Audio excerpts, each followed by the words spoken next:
Good afternoon, everybody. Please take your seats.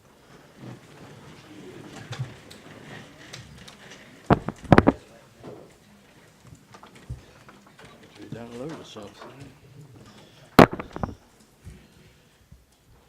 I think it would be right of me to welcome our new Chief Legal Officer, Matt Phillips, and hope you'll enjoy your meeting with us this afternoon. And it's one of many for years to come. Thank you, Chair. Have we any apologies for absence? Councillor Strong?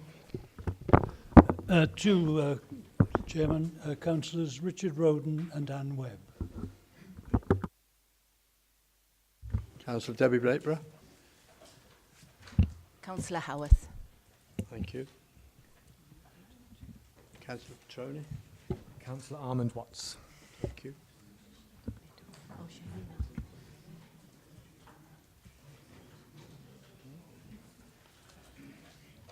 Next item. Joe, sorry, didn't see you up there. Councillor Jesbeck. Thank you very much. The second item on the agenda is declarations of interest. Anybody particularly? No. If anybody comes across it when we get there, please put your hands up. Public open forum. I've had an approach from a young lady who wants to speak on item 10 this afternoon. I think it would be better if that address is given to us at that time because it's relevant, rather than do it now and then wait for 2 hours until we discuss the subject again.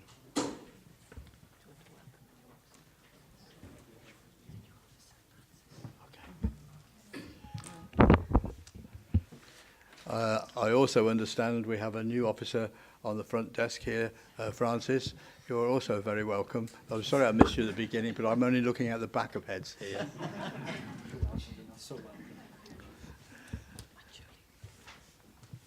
And Julie at the other end, but she's not really a new officer, are you, Julie? Over here. You're a promoted officer.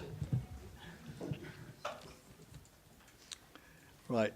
We go on to third item on the agenda, which is my announcements. There's a list in the agenda, which are the things I've been doing since the last meeting.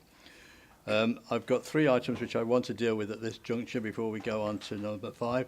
The first one is a petition from Councillor Debbie Blateborough. Thanks, Chair, for allowing me the time to present this petition. This petition is on an issue that is close to all of our hearts, and it raises constant debate amongst us as members, and that is road safety. So this is a petition to stop speeding in Llandogo. Now, the village, you may know, is on the A466, the Wye Valley Road that runs from Monmouth to Chepstow and through Tintern. It does have a 30-mile-per-hour speed limit signs, but they're just basically they're ignored. 87% of traffic exceed that speed limit. Speeds of over 70 miles per hour have been logged, and it's the only village on that road that doesn't have any traffic calming measures. Now, this campaign was spearheaded by Phil and Nikki Moore, and a very proactive group of residents. Now, this is their voice, if I could just read what they want me to say. Llandogo is a resilient community, but it is exasperated and frightened by the speeds and the disregard from drivers witnessed daily. They believe that it is only through luck that there has not been a fatality recently. In particular, they fear for the youngsters walking to school and for the elderly residents. Now, this is what they want. Through the Stop Speeding in Llandogo petition, both the local community and visitors request that, as a priority, Monmouthshire County Council should work in partnership with Gwent Police and the local community and install a series of traffic calming and road safety measures in Llandogo to make the village safer for all. I would also like to use this opportunity to thank MP David Davies. He has given his full support to the campaign, and this evening there'll be attendance at the Stop Speeding community event in Llandogo Hall, where Monmouthshire, Gwent Police and the local community can work together to stop speeding in Llandogo. Thanks, Chair. Thank you, Debbie.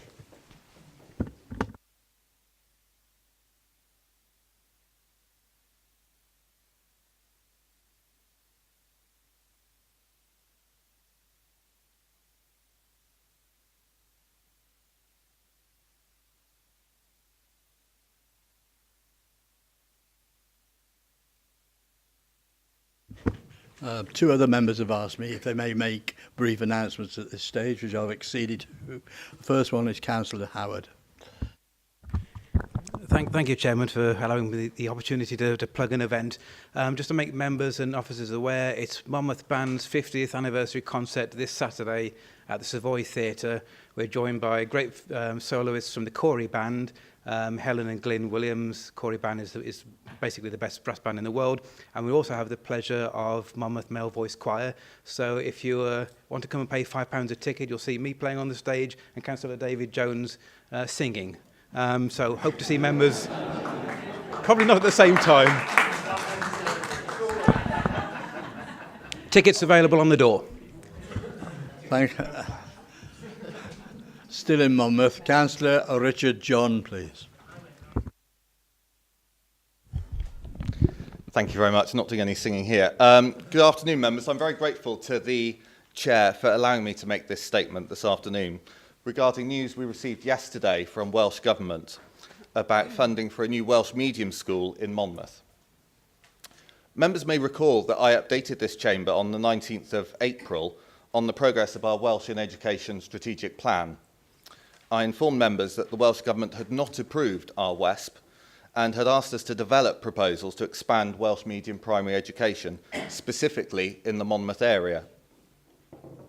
The development of WESPs across Wales in this cycle has taken longer than before as Welsh Government looks to deliver its policy commitment of 1 million Welsh speakers by 2050.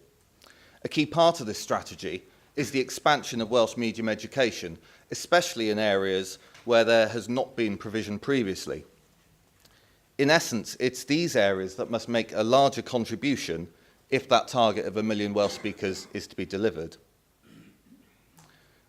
Throughout our consultation process around the WESP, and especially through discussions with the Welsh Government and with our local Welsh Medium Education Forum, it became apparent that the northeast of the county was an area that could benefit from investment. Today, I can announce proposals to create a seedling Welsh medium primary school provision in Monmouth, with Welsh medium early years provision and bilingual childcare. We will also seek to develop our provision on the Ysgol y Ffin site in Caldicot. This is 100% grant funded from the Welsh Government to the tune of £2.1 million. Although clearly, in time, there will be a revenue cost there will be a revenue implication for us as a local authority to meet the school's annual running costs. I'm grateful for the confidence that the Welsh Government has shown in Monmouthshire to deliver this scheme. Officers will now begin the extensive process of progressing this grant approval through to delivery. This will involve the statutory consultation regarding the creation of a new school, through scrutiny by our Children and Young People Select Committee, and of course will be subject to the full planning approval and procurement process. I'd also like members to be aware that this development does not impinge on our ambitious proposals that we set out in the 21st Century Schools programme for Band B. I'll be taking a report to Cabinet later in the autumn to establish the programme office that will guide the Band B work through to its crucial development stage. I think this is another example today of the work that we're doing as a local authority to ensure that learners in Monmouthshire have the very best provision to learn, fit for the new curriculum and fit for the future. Thank you very much. Thank you, Councillor John. No, there's no questions, it's just a statement. Right, we now move on to item 5 on the agenda. Can I call upon Councillor Sarah Jones, please? Thank you, Chair. So we as a council are all very much aware of our duties under the Wellbeing of Future Generations Act and how we can think about how we contribute to our role as globally responsible citizens within Wales. So it's with great pleasure I can announce our celebration, or rather the anniversary, the 10th anniversary of Monmouthshire being a fair trade county this year. As a fair trade county, we've committed as a council to use fair trade products and to work with our communities to help promote fair trade and the difference it can make to farmers and producers in developing countries. And I'm not going to go into details of all those benefits because you're going to hear from Tanya and Julia, who will be able to articulate this far more eloquently than I could. But needless to say, the benefits are vast and plentiful. In our county, we're blessed with very active and enthusiastic fair trade town groups based in Abergavenny, Chepstow, Monmouth and Usk. And I'm hoping that many of you will have had the opportunity to meet and to purchase some of the items on the landing today before lunch. So I'm sure we all agree that farmers everywhere deserve a fair deal, and by choosing fair trade products where you can't procure locally sourced products, you can create a fairer, more sustainable world. The vast majority of fair trade products can't be produced in this country, and so when doing your weekly shop, the message should be, where possible, buy local, but when buying imported goods, do your best to purchase fair trade. By buying both locally grown and fair trade products, consumers are choosing to give farmers a fair deal wherever they are. So we're supporting local procurement as well as helping developing countries through our 10-year commitment as a fair trade county. So I can't, unfortunately, take personal credit for getting us that status of 10 years as a fair trade county, other than to state my own personal commitment and support, as well as I'm sure our political support collectively here in this chamber.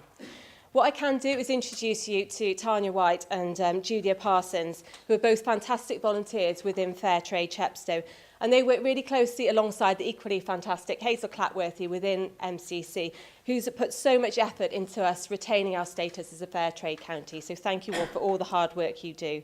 And so I'm going to hand over to you both, who can run us through your shopping basket and remind us how important it is to support farmers both locally and across the world. Thank you. Thank you, Sarah.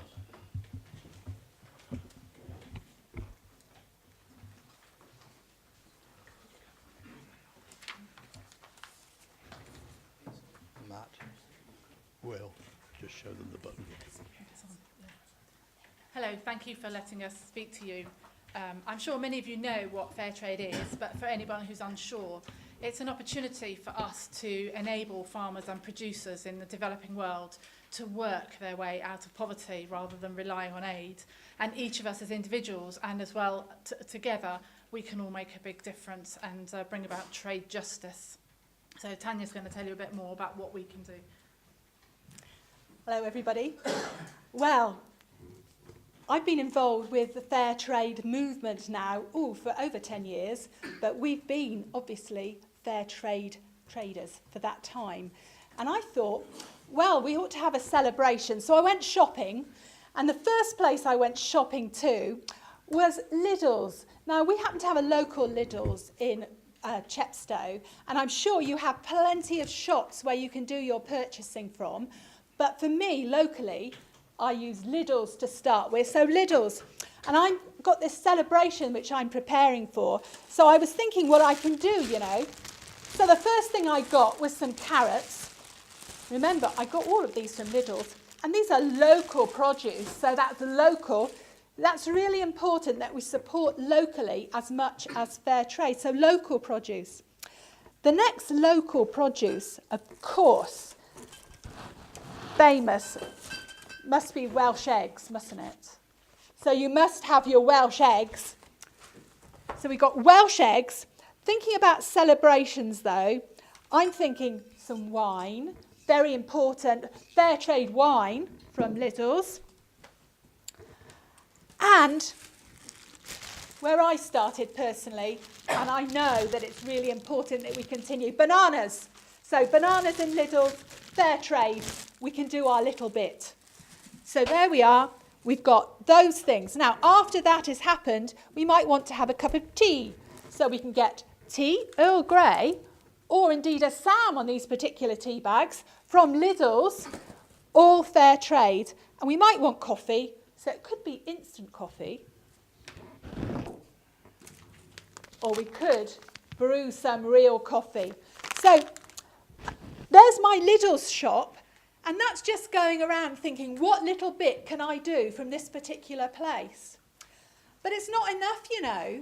So I thought I'd better go to Tesco as well.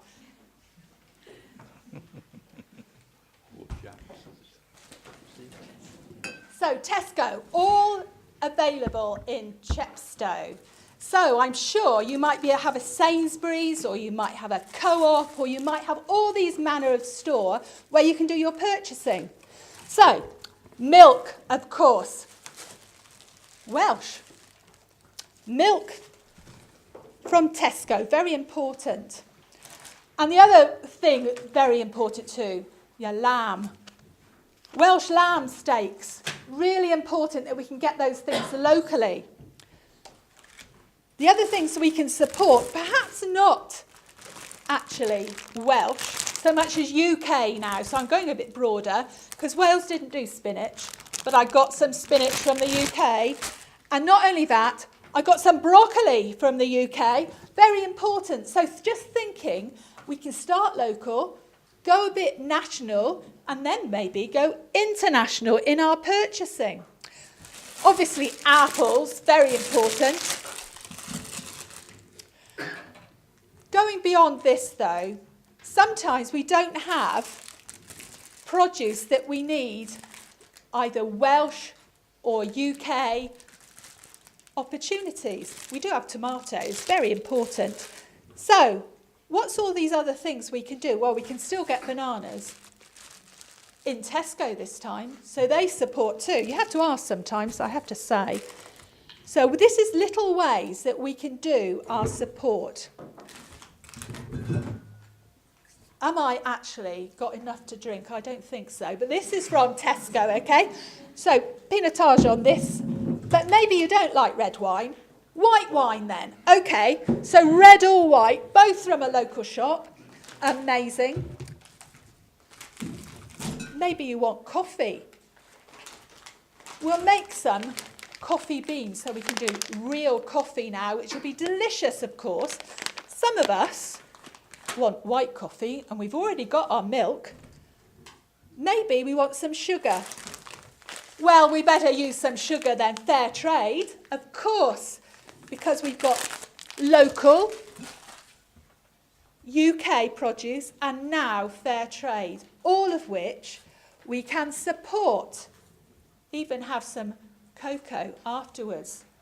This is organic, fair trade, cocoa beans. Very good.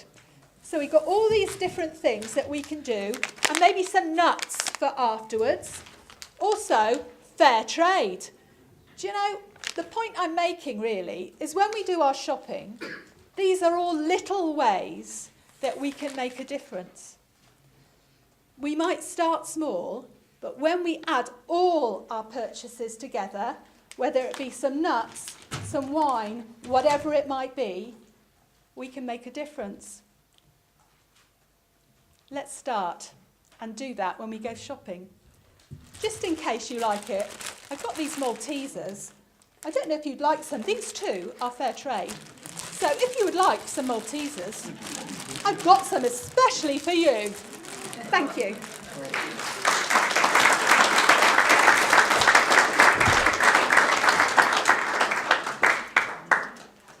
Just to finish, when you see the logo on the fair trade mark on a product, it is a guarantee that the farmers or producers have been paid fairly. Okay.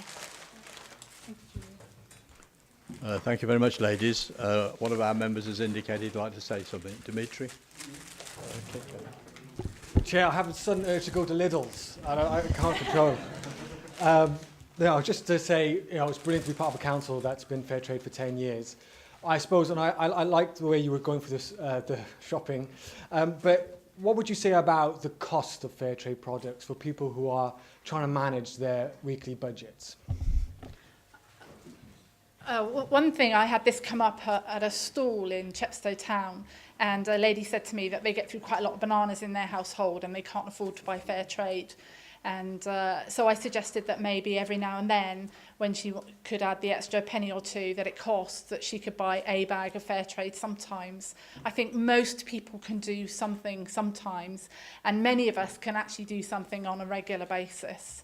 And I personally believe if as a nation we traded fairly with these other countries in the developing world, we'd have less economic migration and less reliance on a big aid budget that we have to pay. So I think there's something that everybody can do in some way. Thank you. Thank you. Kevin? Thank you, Chair. Well, I'm amazed. You started off talking about products for the third world and then produced all this stuff from Wales, which I thought was a little bit worrying to start off. In amongst it, you made like the crazy statement of perhaps you don't like red wine. Well, I can't take that one on board. you might not believe this, but I was 53 a week ago. I know I don't look it, but my table next to the sofa was full of like Maltesers and red wine. It's the go without saying for my birthday presents for all the kids. So I'm amazed to see some of that stuff out there. Yeah, I know. Oh, bring them this way. I think it's a really good cause, and you know, you've introduced me to some things today which I didn't really think of as being fair trade. I mean, I'm more than happy to continue buying Maltesers at the level that I do now, knowing that I'm actually supporting somebody else. I just wonder, you know, do the supermarkets know you stole their baskets? Because there's a big issue there now, right? Excuse me. They do. I particularly asked permission of both Tesco and Lidl's. They know I had their baskets. All right then, you forgive them. But again, what an excellent cause, you know, and there's some really good products there, and well done to you for sticking with it for so long. Thank you. Thank you, Kevin. Councillor Thomas? Tudor? I could just add to that, really. I think it's a highly worthwhile cause, and I'm glad that this council has been doing that for 10 years, and long may it flourish. You know, well done. Well done. Thank you. Councillor Jobcott? Thank you, Chair. I wonder if I could just link it to something else which is now dear to the heart of this council, which is the Plastics Free campaign. While I would fully support and do fully support fair trade, it is disappointing to see so many of the goods that were shown to us there still wrapped in plastic.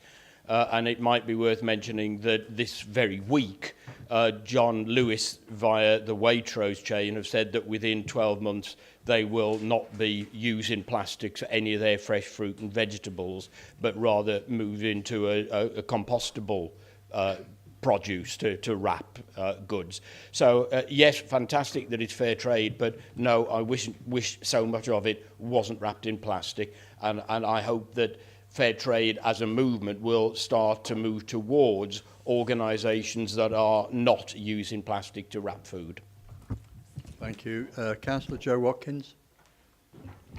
Thank you. Mine's just actually a message of thanks, because I came to the USC show and I saw your wonderful displays that you did at the USC show and the activities, and I thought that was a wonderful way of engaging people more with the very positive nature of fair trade. So thank you very much. It was lovely. Nice to meet you there. Councillor Bob Greenland?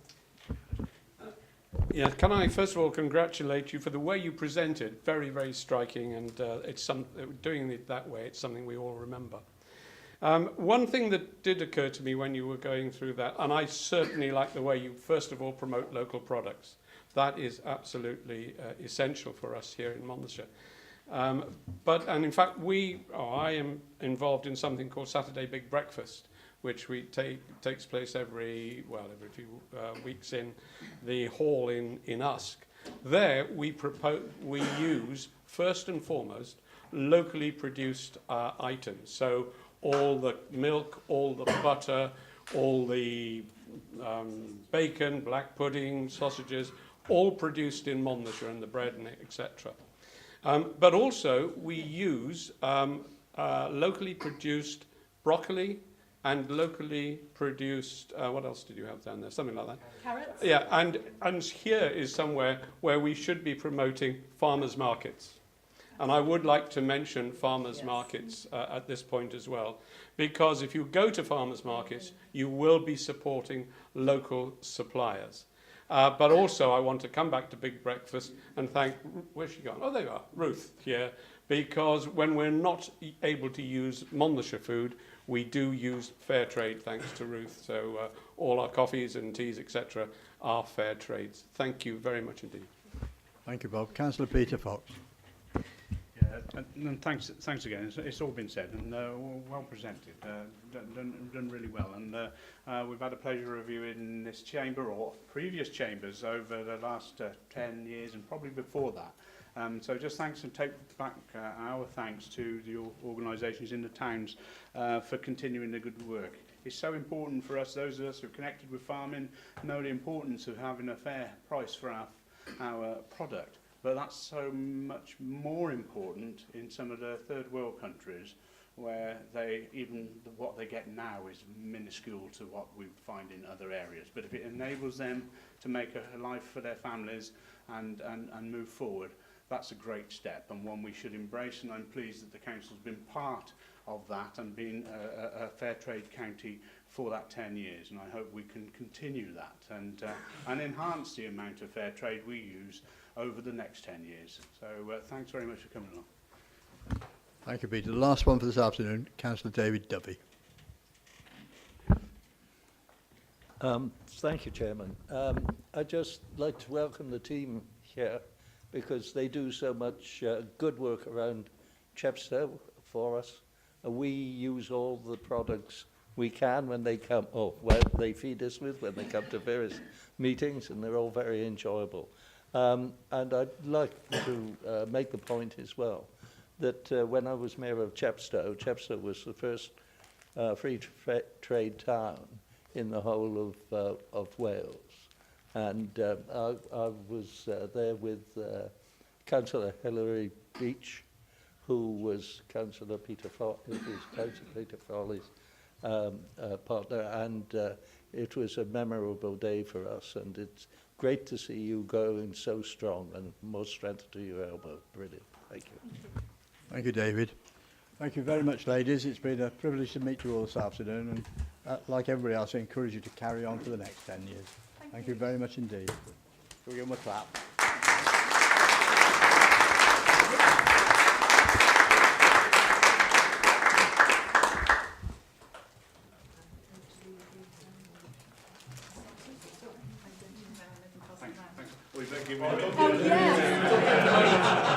I better pass them over here. It'll never go any further if you leave it that end. Say the other way too.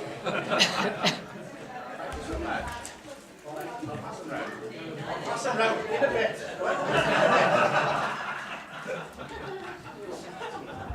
No eating in the chamber, Mike.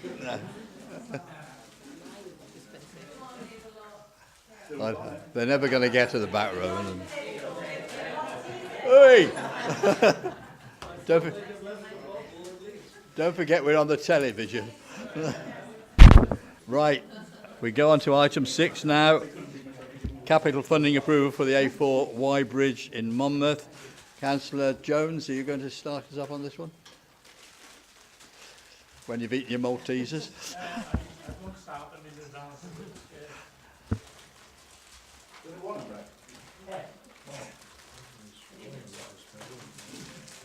Yes, thank you, Chairman. Come to the point. We all know, I think, any of us who've travelled up and down the A40 from Monmouth, how much of a problem the traffic is on that particular stretch of the dual carriageway. From this side of Monmouth all the way to almost to Ross, the other side. And it's a particularly big issue. It's not good for the economy locally. It's not good for tourism locally. It's a complete nuisance, actually. So there's been various research done on ways of alleviating the problem at what you might call less cost. Obviously, you know, a bypass from Monmouth is probably out of the question. However, you know, they've done some research and discovered that if we were to put a third lane in part way from the roundabout down to the river bridge, that would help speed traffic through that junction. So the purpose of this report is to seek approval for capital funding of 300,000 as a contribution towards the proposed traffic and pedestrian improvements of the Y Bridge A40, which is a joint scheme with Welsh Government via their pinch point funding project, as they describe it. Part of the conditions, and members have raised this issue with me, are that MCC will take on the, apart from running the project, will take on the risk of any overspend. However, we are assured by officers that the likelihood of any overspend is small. However, we're keen to get this scheme off the ground, and myself and Roger Hoggins are to negotiate favourable terms of our final agreement with Welsh Government. So we will, as they say, have a second bite at the cherry. Thank you very much, Chairman. Thank you. Councillor Murphy. Yes, thank you, Chair. And I was particularly concerned about that apparent open-ended liability with regards to the overrunning of the contract. I do understand from research that, and I do understand why the statement has been made that that is unlikely. However, can I suggest that we slightly amend the, item 5 in that the Cabinet member with discussion, the Head of Operations, and myself and the Chief Officer for Resources also be involved so that we can make sure that the financial controls are there. Okay. Peter Fox. Yeah, thank you, and thanks for raising that, Brian, that one issue, and Phil to flag it up, because that was quite concerning, where we were would have to accept risk, and we were almost it's almost described in the report that we can expect an overrun, which was slightly worrying. So I'm happy with the amendment there, but let's not let that take too much focus away from the welcoming of this project. And I thank Brian and officers for the work they've done over many years trying to get something sorted out there. When you know on a Friday afternoon, you feel sorry if you're driving out of the county to Ross and the vehicles stacked right back to Whitchurch.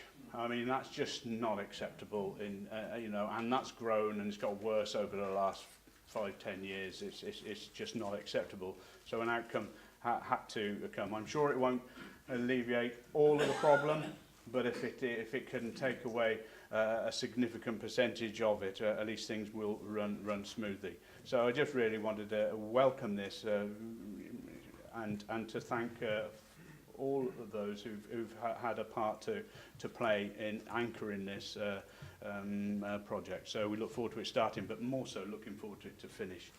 Thank you, Councillor Fox. Councillor Harris. Thank you, Chair. It was interesting, the two juxtapositions of funding that have just come about. We should just, without hesitation, hope that there won't be an overrun. But if there is, so be it. Think of the pollution that is being caused in Monmouth at the moment and the detrimental health problems that there are there. And then think about the lovely gift for Monmouth that we just got from the Welsh Government. It's interesting to put the two into juxtaposition. One we're happy with, one we're not quite so happy with. It's sad that we should not be happy with both. Thank you. Thank you, Roger. We are happy. Anyway. Right, would somebody please move it with the variance on condition 5 that's been announced? Thank you, Councillor. Is that seconded? Councillor Fox. All those in favour of the Wye Bridge scheme? Is there anybody against it?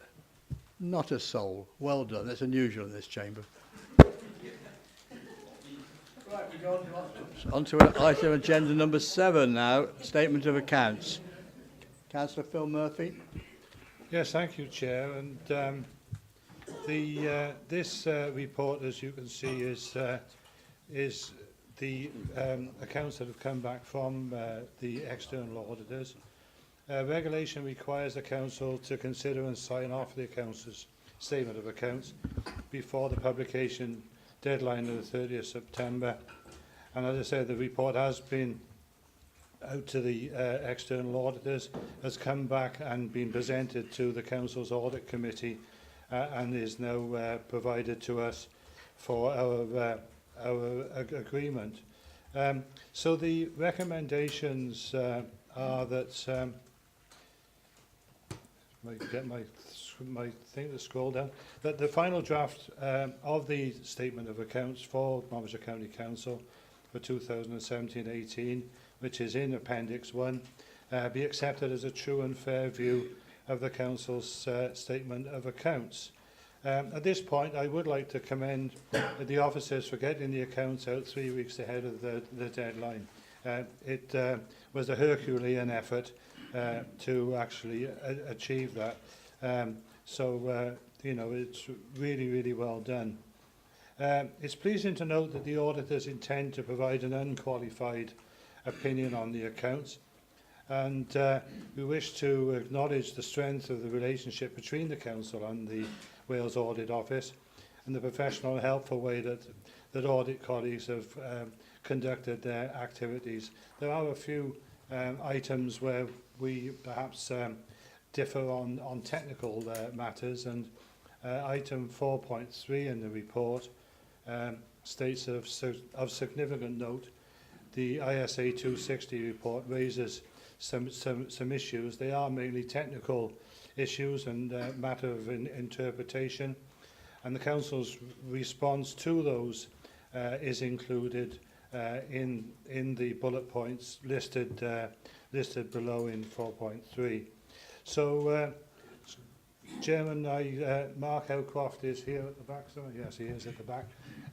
If anybody's got any questions. But these accounts came before us in draft form. We looked at them then. Audit has been through it. So I leave it open to questions, which no doubt Mark will be able to field. Thank you, Phil. Councillor Eason. Thank you, Chair. This report went through audit as a draft. It went through audit last Thursday, I think. It was approved by the Audit Committee. Approved to come to this Council by the Audit Committee. I did ask questions in that meeting regarding the school budgets and the downward drive in deficits. I asked the Welsh Audit Office, were they concerned about this situation in Monmouthshire? They didn't use the word concern, but they did say that they were monitoring the situation within school budgets and that it may come up as a future concern. I've got a concern with it at the moment. It's going down and down. There are some schools with a substantial surplus, and I declare an interest at this point because I'm a governor of one of the schools in surplus and also one of the schools in deficit, and other schools, as I say, other schools going into deficit. There must be some rationale in the future to ensure that schools... Is it me? No, right. There must be some... I lost track of where I'm going now. There must be some recognition in the future as to get the school budgets on a permanent budget situation whereby they're not into a downward spiral of deficits, and at the same time some schools have massive surpluses. Thank you, Chair. Thank you, Tony. We just wait for Mark to come in, then we'll go to the next speaker.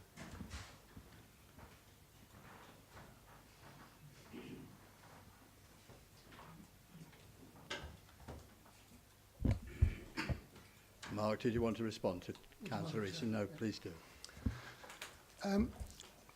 I acknowledge your points that you made at Audit Committee last week. The accounts are a true and fair view judgment, and the accounts are as they are. I directed yourself and other members to the monitoring report that went to Cabinet in July, and some of the changes that we're proposing around the financial discipline around the fair funder document that should mitigate the anticipated forecast pressures within those schools. One of the points of that report recognises is that there are weaknesses in the quality of governing bodies' forecasts, such that I often have to present a position here that reflects the end of the year that doesn't prove to be the reality. So if you remember at the end of last year, governing bodies at the start of the year suggested they were going to use collectively £800,000 to £70,000 worth of their reserve cover, which would have thrown them into a collective deficit. By the end of the year, through ad hoc resourcing, through Welsh Government, through changes in circumstances in individual schools, collectively they only used 94,000 and were still in a surplus position. So what I'm trying to describe is, from an accounts point of view, the accounts are as they are stated in terms of a matter of record. And from a monitoring perspective, Cabinet and the Executive and the CYP Select are actually considering the ongoing position about reserves and how it might beneficially impact upon those things. So it probably isn't really something for the auditors to give you a judgment on in Audit Committee. It's something for officers to give you advice on and for members to scrutinise through the year. Can I come back, Chair? Yes, thank you, Mark. I presume then that the recovery programmes you will put in place should provide an efficient way through this particular situation. Yeah, there are two specific aspects of the recovery plans. A, we're trying to introduce a a shortened process between schools identifying the need to go into deficit and what they propose to do about it. At the moment, that can potentially be 6 to 12 months and creates a bit of a hiatus in the reporting. It's reasonable to expect when someone projects going into a deficit that they are encouraged to think at the same time how they might actually resolve that situation. The other aspect is in actually challenging governing bodies to do that. I suspect that actually the forecasting initially, in terms of going into a deficit, they will look at more cathartically. Yeah, Councillor Martin Grocott. Thank you, Chair. I'd just like to say a few words as Chair of Children and Young People Committee, where we had Mr Howcroft's report at our last meeting.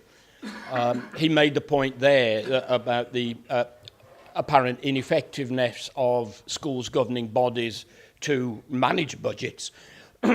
but I think it's a point worth making that these people are amateurs working in a professional world, and that they can respond to the support that they're given or perhaps sometimes not given.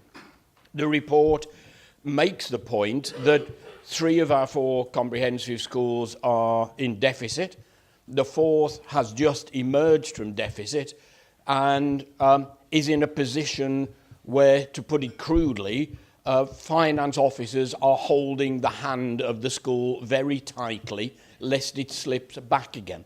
The report also makes the comment that there are simply not the resources to offer all of the schools heading for deficit that same level of support.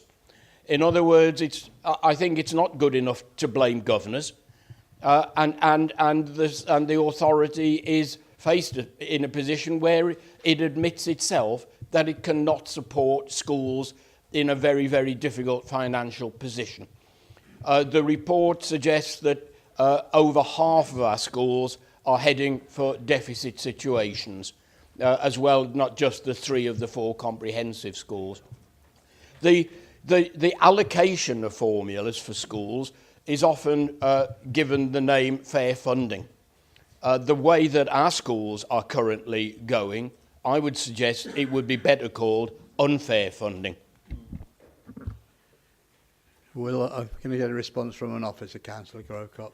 Will? Okay. Thank you, Chair. Thank you, Councillor Grocott, for your comments. I don't think at any point in that select committee we referred to or insinuated anyway the amateur status of governors, and that was certainly not something that we would seek to do. Governors do face a challenging period of time where they have to address a challenging financial settlement, as do all public service bodies at the moment. We work very closely with our schools to make sure that they remain within the constraints at which they are set. I think the point Mark was making is that it's about how we do that in a timely way. So as soon as a school anticipates financial challenges, that they talk to us very early in that process, that they set a recovery plan, if needs be, at the same time as they set their budget, and those things are done simultaneously rather than that delayed period of time. And they work with us to look for other approaches and solutions that may actually help their situation. And we've seen that in a number of schools in different settings. In the south of the county, we know that we're trialling new approaches to supply management. In the north of the county, we've looked at implementing executive leadership arrangements across schools. So there are a host of things that we look at.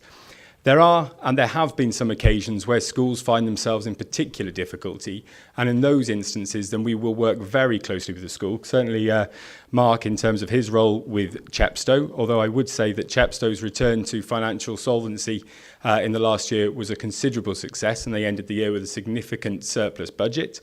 But we're certainly not tightly holding Chepstow's hand now, and the school is running as you would expect a secondary school to run in terms of standing on its own 2 feet with that budget. There are other examples where we've had to step into that financial management role to a far greater extent. So it all depends on the circumstance, but all the time we're looking to support our governing bodies to make sure that they can continue to serve the children, which is their key and primary focus, without having undue concern about the resources that they have to manage. Thank you, Will. Councillor Petroni. Thank you, Chair. On schools, on budgets, It is very worrying what we read about schools and budgets. I will return to that, but actually I'll have more technical questions if I may, if I can find it again, which was around borrowing and the table on borrowing. It says that we're borrowing, and it says like universities, £5 million. Just wondering what's that all about? Obviously a university, are we borrowing £5 million from universities? And just above that is a special purpose vehicle. I presume that is the facility we're using for the £50 million borrowing. I'm guessing that. I'm just looking for clarification on that. And if it is, and any revenue that is generated from that special purpose vehicle, how would that be recorded? Would it be recorded as short-term return on investments or long-term return on investments? In relation to the sources of borrowing, alongside traditional borrowing from PWB and banks, we will also borrow from other councils, other public sector institutions that have a surplus cash balance. And there are many occasions where we can actually derive a preferential rate over and above what we will borrow from the bank. So we are borrowing from universities. Yeah. What you will find is that following the banking collapse in 2008, it is rather more difficult to place your investments with banks, because if that bank goes belly up, the public sector institutions are the first point of bail off. So we have a risk there in terms of any money that we put with banks. And actually part of the response to that is to spread your risk over a number of institutions to a smaller amount. Those same risks also apply to other councils and to universities who would be regarded as institutional investors. In terms of them lending money to us and us borrowing from them at a preferential rate, A, they don't have the same bail-in risk associated with putting their money in the bank, and B, we get a preferential rate from them over and above what the bank may charge. So it's a win-win situation. And special purpose. Could you refer me to the page in the account?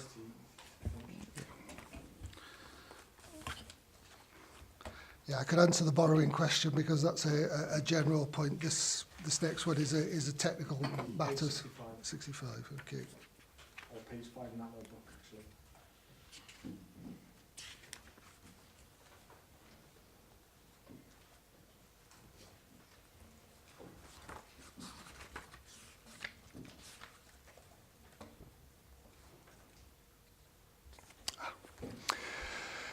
The council provides financial support to the CSC Foundry. That is a project, a city deal project, whereby the local authority provides the financial aspects to that arrangement. It has the same challenges as a local authority when it comes to actually investments of surplus balances.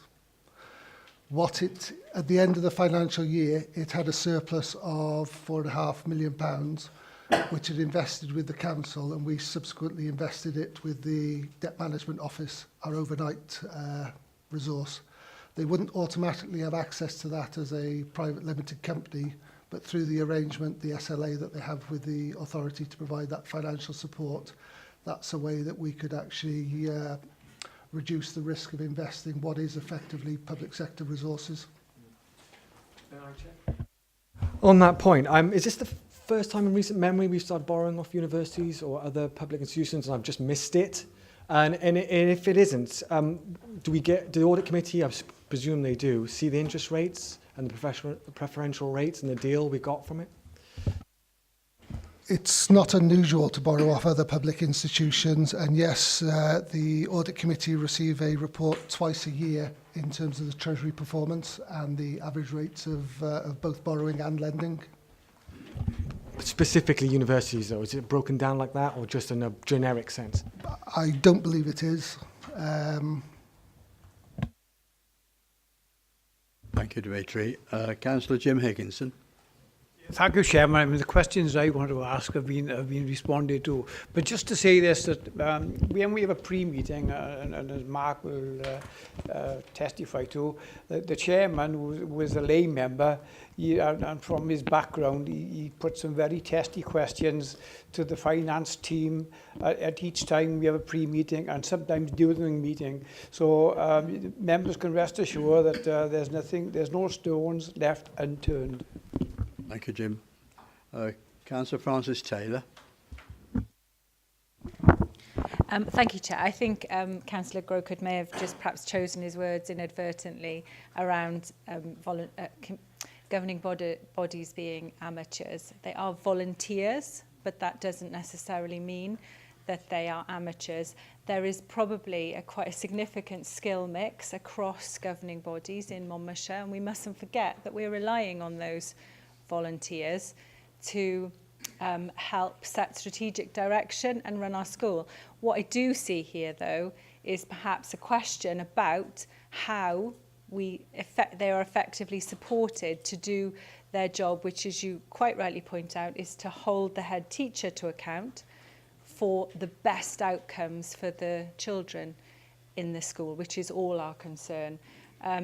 And I think that what is perhaps just worth mentioning here is that we need to consider that quite significantly as we move forward, because none of this is getting any easier. And at a given point, you know, it begins to impact on what really matters to us, which is the outcomes for our children. And it is a key consideration. And I think it's also important to think about, you know, how that model works where a school faces significant challenge. That's just what I wanted to say. Thank you. Thank you, Francis. Councillor Murphy. Yeah, thank you, Chair. And coming back to Councillor Grocud's point, I just wanted to mention that there is further support given to the secondary schools that are in deficit. Councillor John and I and officers are currently assisting King Henry and Monmouth schools with regards to their recovery plan. So there's member and officer engagement in addition to the general support which is given to schools. We look at all sorts of aspects of school budgets, including the realistic term over which a recovery plan can be set. So there is a considerable amount of support which is given rather than perhaps what is perceived. Thank you. Councillor Tudor-Thomas. Thank you, Chair. I have really very serious ongoing concerns about the deficits in so many schools, both primary and secondary. I declare an interest. I'm a governor on Ysgol Gymraeg Efenni, which is not in deficit. But in reality, and if we are brutally honest about it, much of this is due to central government austerity measures, which are taken centrally, and yet it comes down, and it ends up on the plate and the decision-making of head teachers and governing bodies. And yes, I agree with the fact that, yes, governing bodies and governors are volunteers, but it is an incredibly hard task in these austere times to be managing the budget, managing the curriculum with a head teacher, and getting the best results possible. And I certainly feel very concerned, and that concern is expressed to me on a fairly daily basis in Abergavenny. I'm sure it's expressed elsewhere, because if you have got children going through the system at the moment, then some of those children are suffering. And in fact, children who are coming from more difficult, challenging backgrounds, they are the ones who are losing their teacher assistant support in the classroom, and they actually need it. For other children who have better support at home, it isn't quite such an issue, but it is a real ongoing concern. Thank you. Councillor Dovey. Thank you, Chairman. I'd like to thank Will McLean for his very positive comments with regard to Chepstow School and its recent performance after the difficulties it's had. This is the second time that Councillor Grocud has taken a swipe, if you like, at Chepstow School, or spoken about it in a less than complimentary way, and I am not very happy about that. I would like to point out that we had a great deal of cooperation and advice from our officer there, who did a brilliant job for us, and it is the policy of the Chepstow School and its governors that when we are in any doubt at all about any fiscal measures that we wish to take, we contact Mark or one of his team before we go ahead. We are not there holding hands with the officers. We take a reasonable and well-judged attitude. Thank you, Chair. Councillor Grocud. I'd just like to apologise if I've caused offence to the member who's just spoken. I was certainly in no way wishing to denigrate Chepstow Comprehensive. In fact, I would share his congratulations as to the rapid improvement they've made. The point I was making was that the report which is now before us, not anything I've said, but the report itself talks about the high degree of support that officers are giving that school, and we do not have the resources to share that at the same level with every other school that we've got in the county. And thereby is the rub. Centrally, there is not enough money in our schools, and that is not our fault, it is not the Welsh Government's fault, it lies in Westminster.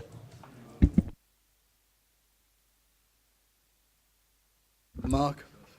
Would it help to describe the report that Councillor Grocott mentions is the monitoring report that members receive periodically through the year? The report before you today is around a true and fair view of the statement of accounts. Members will get the opportunity to consider how they divide up the resources that they collectively have opportunity to utilise through the budget process that is starting over this next week or so. Councillor Fox, if you'd like to wind up, please. Yeah, I wasn't going to say a word, but there's a bit of fishing going on over there. Obviously, abdicating all responsibility from the Wales Government for the situation of funding in Monmouthshire, and we'll go over the same old things again and again, yin and yang. But the reality is, you know, Wales Government, all of their block grant is totally unhypothecated. They can spend it as they wish. They do not want to spend money in local government at the levels that they should do. And so, you know, there's no point just keep forgetting that there happens to be a government in Wales and it's all to do with Westminster. That's rubbish. Right, the Wales Government have fared reasonably well out of settlements over recent years, but they've chosen to prioritise where they spend their money, and it is not in local government. We've seen that and again, and that's why we're lobbying hard with all of your Labour colleagues as well about asking Wales Government to start thinking and treating us fairly. So those consequentials need to be thought about very carefully, and they need to be distributed in a fair way to local government so we can actually start putting more resources into areas which are suffering. Right, on page 55, there's a recommendation that the final draft Monmouthshire County Council Statement of Accounts is accepted. Can I please have a vote on it? I'm not having any more questions, all right? Right, that's carried. Thank you.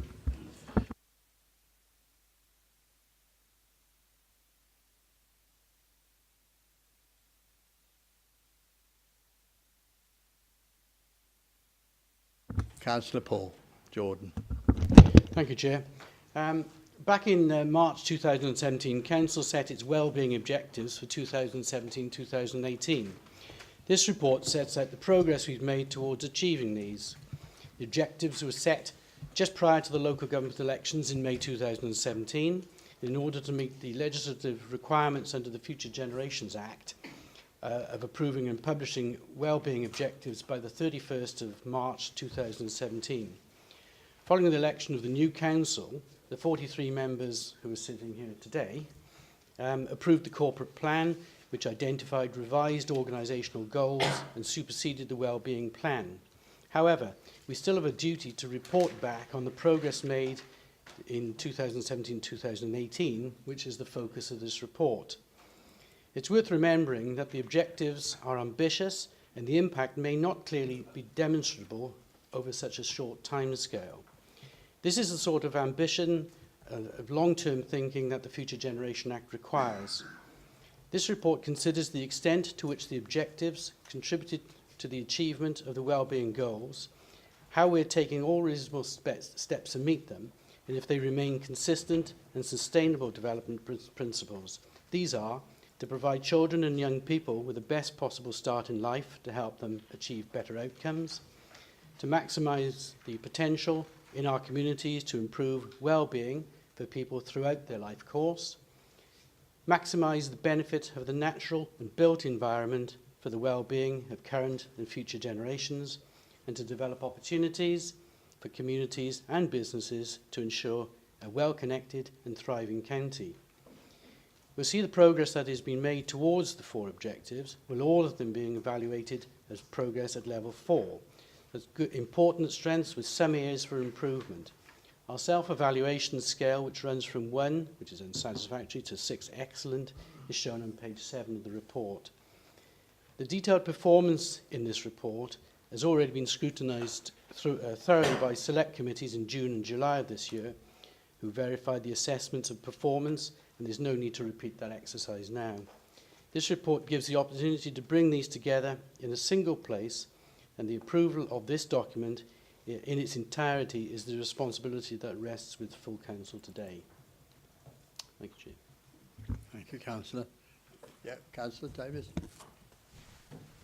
Thank you, Chair.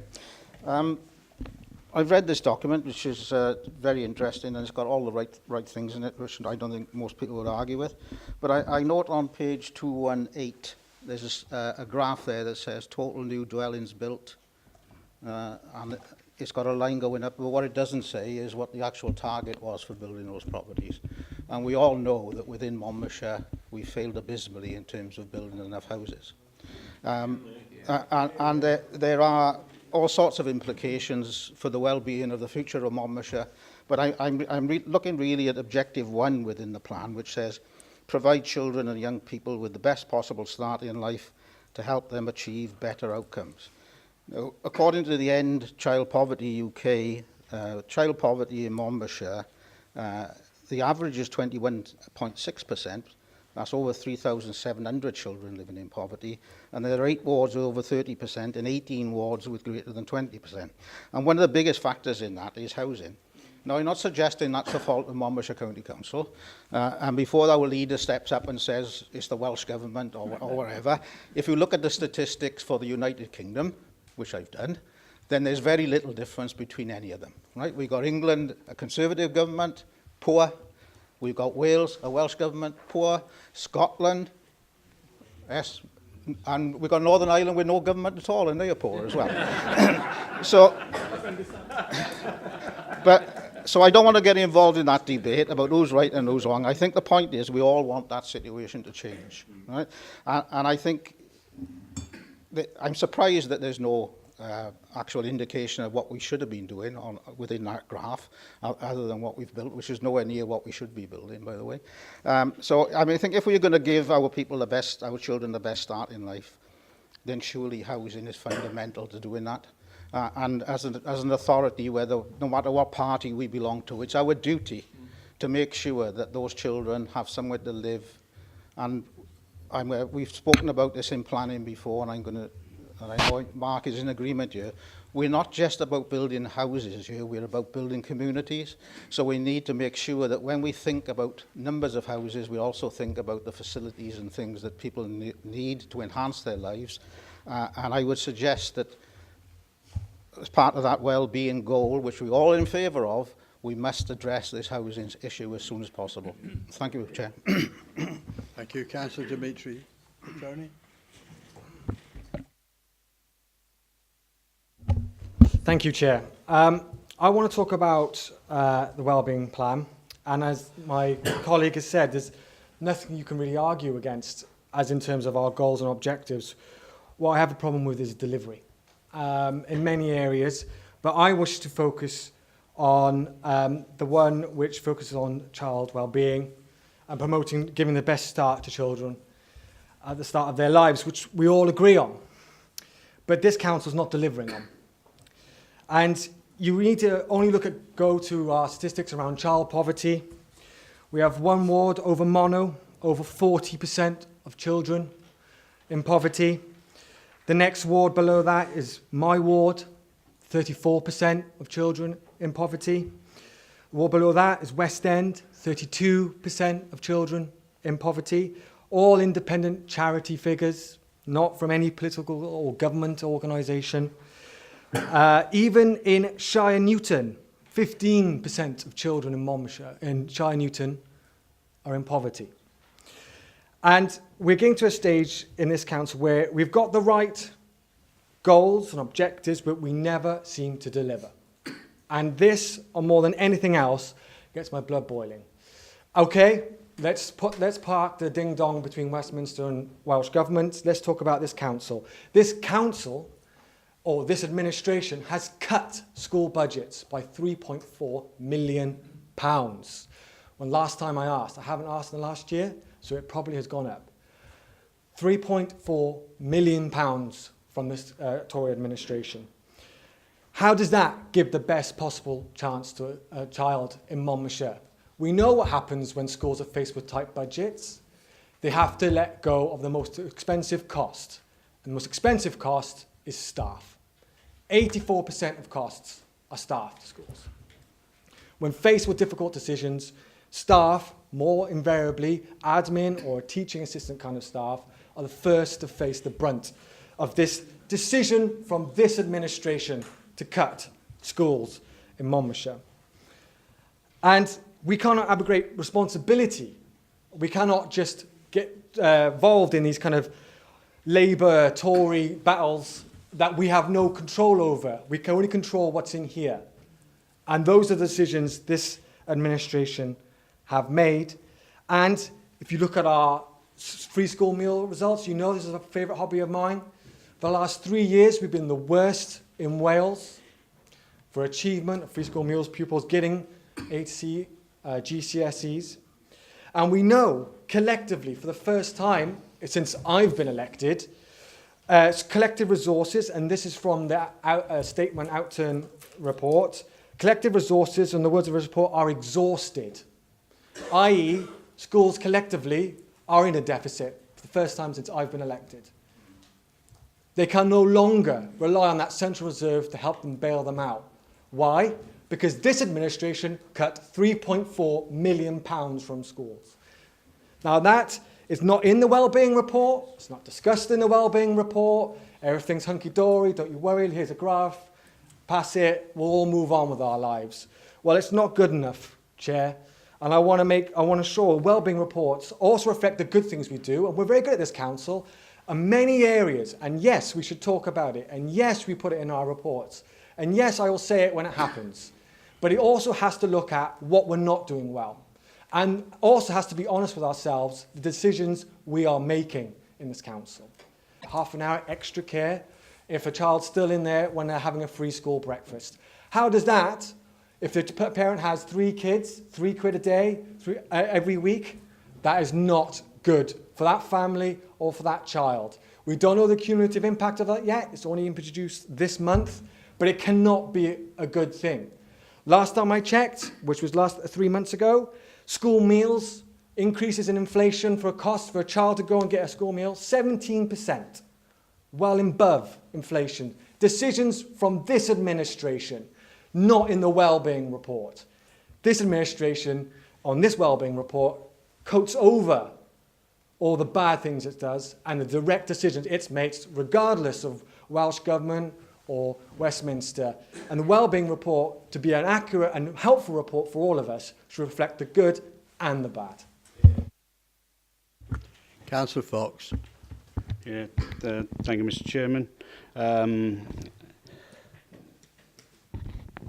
So I didn't expect this report to get into this sort of ding-dong, but it was an inevitable, really. Let's just remind Dimitri that that we flatlined schools funding in this council for some period, even though other areas were taking large hits. Last year, we increased the portion of this council's budget on spending education. Yes, it's not as much money as we would like, but we don't get as much money as we would like from Wales Government. And you can't hide away from this. It's easy to platform. And this is the trouble with the Labour Party in this council as an opposition. They have never come up with solutions. They criticise where there's not been money spent. But if you try to suggest taking money from somewhere else, they say that was wrong as well, because they can't manage money. And that is the trouble with the Labour Party in Wales Government as well. They're struggling. They can't see priorities and they don't know where the real need is. They talk and platform and say all of the fancy platitudes about this, that and the other. But when it comes down to it, you don't know how to do it. And the reality is we are striving and doing well here. What was the latest tweet I think I saw yesterday or on a news item about Monmouthshire being the most vibrant place to live in Wales? Let's go into that. Well, we don't need to know, I'm just saying it. And it is. And let's celebrate some of the things where you're talking about some of the negative things, and it's your job to do that. And I thank you, Dimitri, for giving me the opportunity to respond. Because let's look at the fantastic things we've done in education over the last, well, a couple of weeks, but even a few years. I mean, Caldecott was fantastic, wasn't it? The investment we put in there, you know.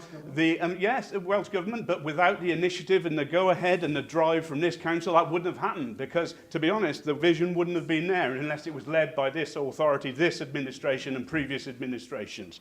And so you went there because you actually saw the wonderful building and the wonderful environment we're going to offer young people in Monmouth. And we're looking to do that, and we've done that all over the county.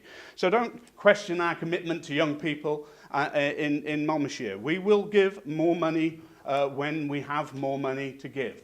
And the reality is you can't say we're taking this away, we're taking that away, without giving options of where the money should come from going forward. Yeah, where do you want it to come from? So if you want us to put £3.4 million, I'm using your figure, I'm verified that, £3.4 million back into... Where does £3.4 million come? Do you want to take it from social services, children's services, adult services, out of the roads budget, out of leisure? What would you want to do? And that's the reality. We never see an alternative budget from Labour, and we never will. Clarification, Chairman, so they have seen alternative budgets. That's hold on, whoa. I'm not having my meetings denigrated like this every time. The same old battle every time, and it won't get you anywhere because you've got to change the people in Cardiff before we can get anywhere. Right. Oi, Kevin, keep quiet. I need the Maltesers. Right, I've got one more speaker, which I will permit. Oh, and Francis as well. 2 speakers. Roger, you're first. Roger, first, please. Thank you, Chair. Dimitri has said it all, particularly, we're emphasising children and young people and basically without the support from the support staff that they used to have, how can they, particularly the ones at the bottom of the pile, achieve what they really should? And I don't mind reiterating that again, but I think it's absolutely vital to consider, because it's all down to the Welsh Government, as you say. Who's been in charge up in Westminster since 2010? George Osborne, who bailed out at the first possible opportunity. How much has local government been deprived of funding since 2010? And to say that that's not reflected on what the Welsh Government is allowed or can give us is absolute nonsense. I've been here since 2010, and as I've mentioned before, not one mention from that side whatsoever of what austerity is doing to us as a county has ever been mentioned. And you should be ashamed of yourselves if you don't acknowledge the fact of what is happening from up above coming down to us. Right, Francis, you're the only other person who's asked to speak, and I'm obviously going to allow you to speak sensibly now. When does she not speak sense? Sorry, Chair, would you like to clarify what you mean about speaking sensibly? I'm sorry if you've got to get home for an alternative appointment, but this is a You always this is speak a debate. sensibly, Francis. Please carry on. Thank you very much. That's very kind of you. So, 2 things, really. I just wanted to say that actually this debate about whose fault it is really tedious, and it doesn't help, because actually it doesn't, because it's successive. It doesn't matter where you look, it's successive administrations. The question here is, it is the only question, it is the only game in town. Addressing persistent poverty is really the only thing that is going to improve anybody's prospects in the long term. But the question is, how do we use our influence? And also, the question for us here that we can have some sway over is, how effective are we when we are taking those decisions at ensuring that the lens that we look through is the right lens, ensuring that we are pressing our officers at every turn to quality assure the suggestions and the decisions that they are proposing around where cuts fall. so that there aren't arbitrary decisions taken, so that we understand the impact that we are having, and so that we can mitigate that impact as best we can. But where we can't mitigate that impact, then we need to rethink. And I don't think we always do that. And I hope that that is what having a social justice portfolio will bring. No pressure on Councillor Jones there.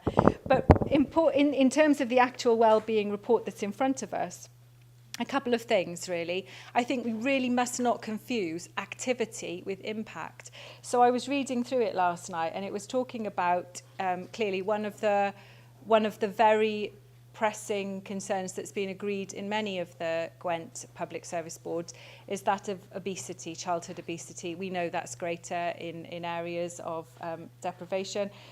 But we talk about the fact that it says quite clearly here that the relationship between sport development and our primary schools has had significant impact. Now, I have absolutely no doubt, and I do know that that's had a lot of impact on the activity that's going on. But in terms of outcomes, we can't show that. And I appreciate that we perhaps haven't got enough evidence to demonstrate what the impact is. But I think we need to be really clear, because otherwise all we're doing is setting out what activity we're doing and not necessarily measuring the impact that that's having.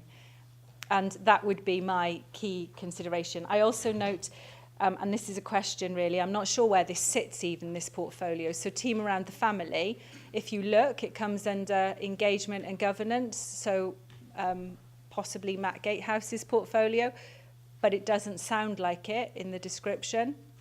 I don't know where that portfolio sits, but it says it, basically our outcome here is that it's been refocused and rebranded. Well, that doesn't really mean anything to me.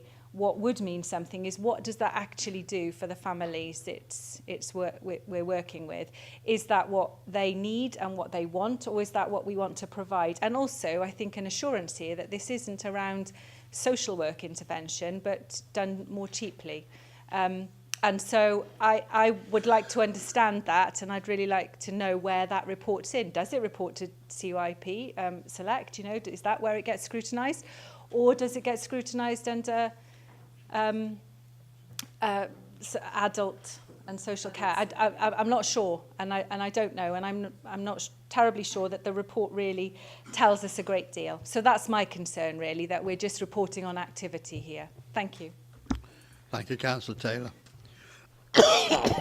On page 165, the recommendation is that we... Sorry, can I get an answer to that question? Yeah, sorry, well... Thank you, Councillor Taylor. The Team Around the Family is now part of the early help team that sits in social services.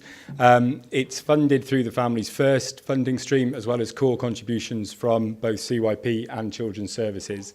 Its aspirations are clearly to meet the needs of those children who are at both the edge of care and presenting with needs, and their families are presenting with needs identified in universal service provision.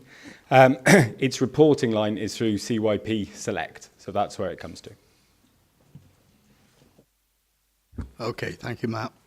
Right, on page 165, item 2 is a recommendation that the Wellbeing Objectives and Statement Annual Report be approved by this authority. Will you all please show? Thank you very much. That's carried. We now go on to item 9, which is Abergavenny Town Hall refurbishment. Councillor Greenland. Thank you, Chair. Members will be well aware that we have been going through a process of refurbishment of all our buildings and the provision into one building where possible in each town of as many public services as we can get to bring savings of overheads and to enable more of our money to be spent on frontline services. We've completed some time ago in the other towns all of these changes, but Abergavenny is the last one and the most difficult one to bring on stream. Difficult because the building of the town hall is listed and it has a multitude of users in that building. But I'm pleased to say that we are now at a point where we can proceed. And the purpose of this report is actually to ask the Council for us to proceed and to utilise the capital funding that has already been allocated within the capital programme. Now that's just the one recommendation. The second recommendation is that decisions that relate to the management of this scheme should be dealt with by the Cabinet member responsible for resources and the Chief Officer for resources as well. A couple of things to say on this, and I'm sure this will be welcomed by members right across the Council, but just a few points of clarification, if I may.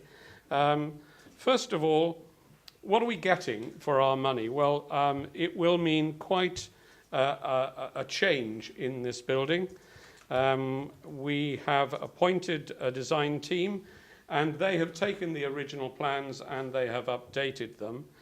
And so we will be getting a building which will, first of all, importantly and very visibly, have an extension on the first floor that will create a larger space for a library on that floor. It will extend into the space over the Market Hall, but it will not in any way affect the running of the Market Hall once it is there. That will have exactly the same space as before. We will also be providing a flexible hub space which will be used by the Town Council. There'll be a new Mayor's Parlour. And importantly for this building, because it hasn't been properly compliant up until now, we will be putting a new passenger lift at the front of the building. The building, of course, also houses the Borough Theatre, and that's another issue which we've been grappling with over the last couple of years. And I'm pleased to say that we have been in consultation with the Arts Council for Wales, and we have received some offers of funding, or possibilities, let's put it that way. They aren't offers at the moment, but they are possibilities of funding. And so what we have asked is that £80,000 of the allotted money, which is in the capital programme, is set aside as our match funding. That will enable the refurbishment of the Borough Theatre so that it will provide a much improved seating to that area, and it'll enable us to breathe new life into that theatre. I just want also just to point out that the existing building, which houses the library, has for many years been recognised as far too small for the library. In relation to the libraries in the other towns, it's far too small for the population of the town, and so this new library will put us in line with the provision that we have in the other towns. And in fact, it will be 434 square metres of library space, a further 54 square metres of a community room, and then there will be additional basement storage as well. So that, I think that the library users will recognise is a huge improvement in terms of the storage for that building.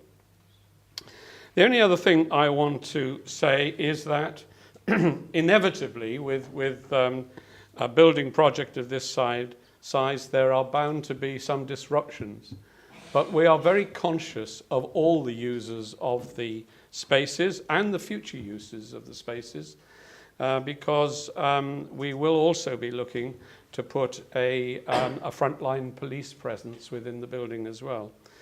And so as the work progresses and the plans progress, we will be consulting with all users, including the market traders, so that we can cause the least disruption to everyone that we possibly can.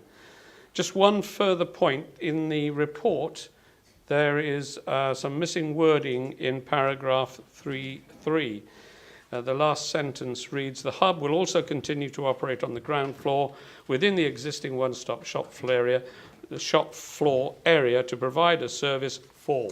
The missing wording is traditional one-stop shop inquiries and for the neighbourhood police team. So with that, Chairman, I would recommend the report to you and welcome questions.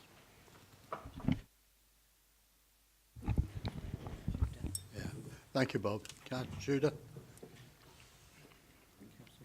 Thank you, Chair. Obviously, I and everybody else in Abergavenny welcome this long-awaited Town Hall hub development and refurbishment. But the market traders in particular, and this is right in my ward, they have serious concerns about the development, and they feel there hasn't been good communication with them. They're worried about the disruption whilst the refurbishments takes place.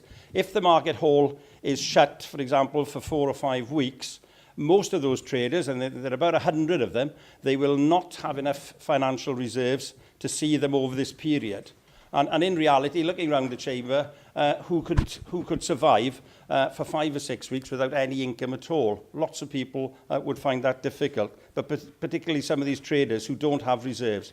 There's also the issue of customers.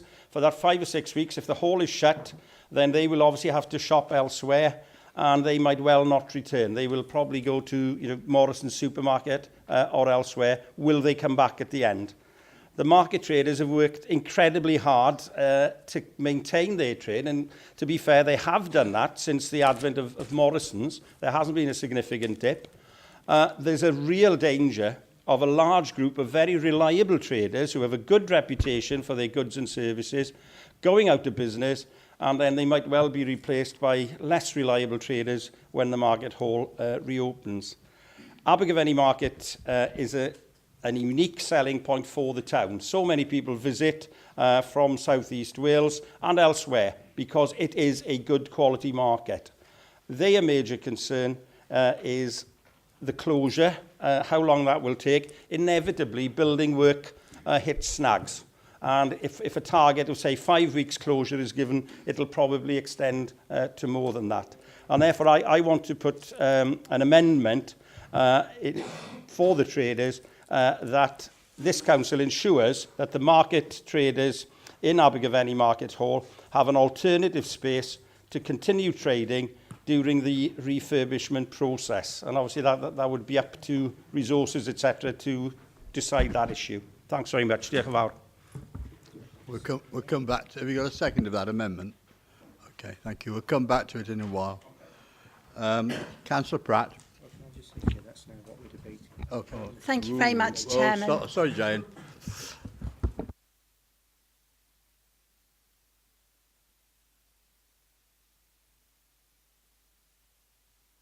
Yes, if I could come back on the amendment, and then if that's what we're speaking about. I'm not sure where this idea of 5 or 6 weeks closure has come from. It's certainly, and I will look to Deb Hill-Howells, who has now joined us on the front table. I will ask Deb Hill-Howells to come in on here. But it isn't a figure that we recognise at all. And I can quite understand the concerns of market traders, and I referred to it in my opening remarks. And we will do everything that we can to avoid anybody going out of business, and not only that, avoid disruption to businesses at all. But at this point, I'm going to hand over to Deb, because she has been in the front line here, so she will have a much better idea of what is proposed. Thank you. In terms of the market traders, we have been very clear in terms of the specification that we've given the design team that we want the market to continue to operate throughout the duration of the works. Now, at this moment in time, we haven't actually gone out to the market, so we can't confirm that that is financially deliverable, because clearly the more constraints we put on the project, the more the cost will go up. But that is clearly in the specification that that market hall will continue to function throughout the duration of the works. What we will be looking to do is to phase the works so that there will be moves for the one-stop shops, for the theatre, for the hubs, so that people will go through, as we go through phases of the works, so we'll do the first floor works, Then we'll look at the ground floor works. We'll be moving people around the building. So there will be inevitable disruption, but we are trying to protect the market traders. And in fact, I do have a meeting with the market traders next Tuesday afternoon. On that basis, Tudor, do you still wish to put your amendment? I would like, I'm grateful for that, but you know, the traders, I think, have been left somewhat in the dark, and obviously Chinese whispers, etc. Lots of those people are quite small traders, sole traders. They're not part of a big conglomeration. I'm glad to hear that, but I think I would still like to put that amendment through, so there is a guarantee that the market stays open. Those people have families to support, they have themselves to support. And correct me if I'm wrong, I was brought up in the Swansea Valley in a socialist area, but to me the Conservatives always supported business and enterprise. I'm a little bit taken aback now that if there is major disruption. I'm heartened by what Deborah Hillhouse has told me, but I'd still want to pursue. Okay.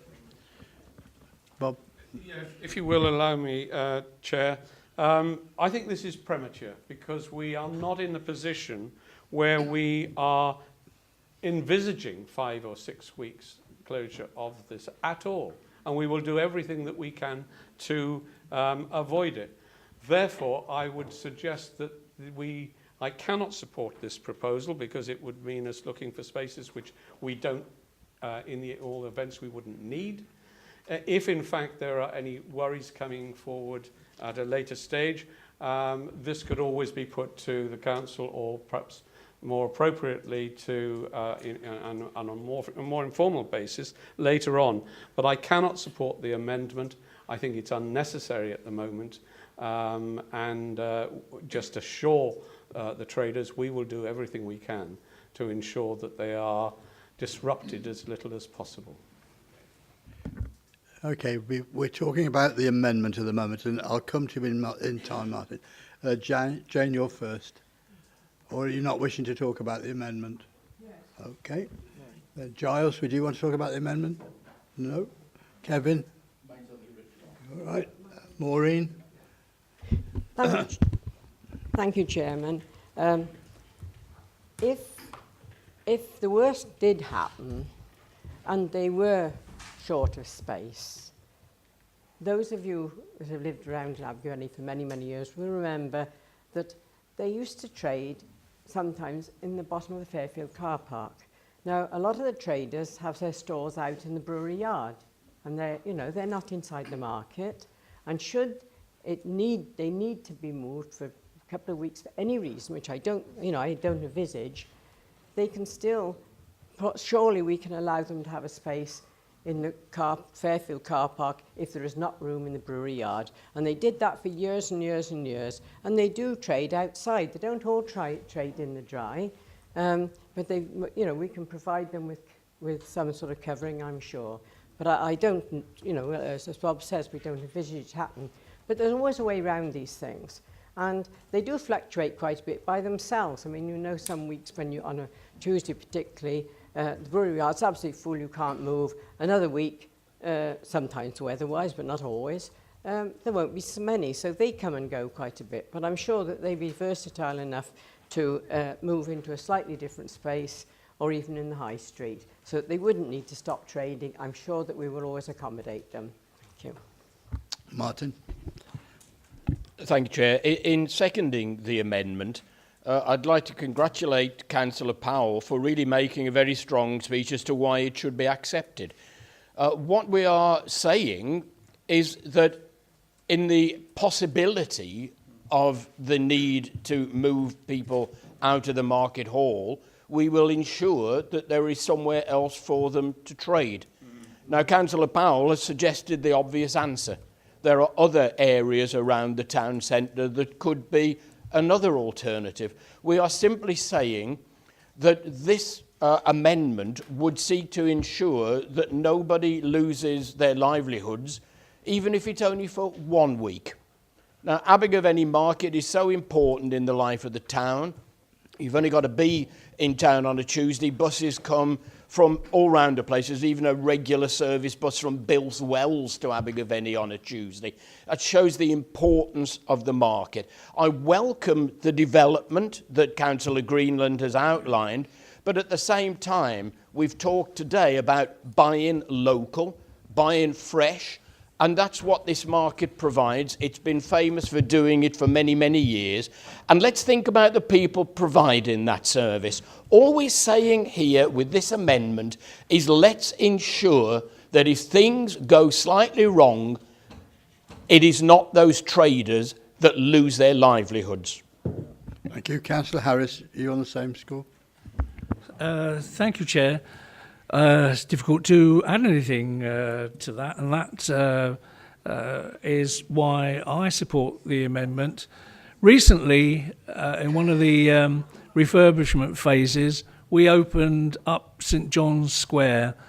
There is another huge area.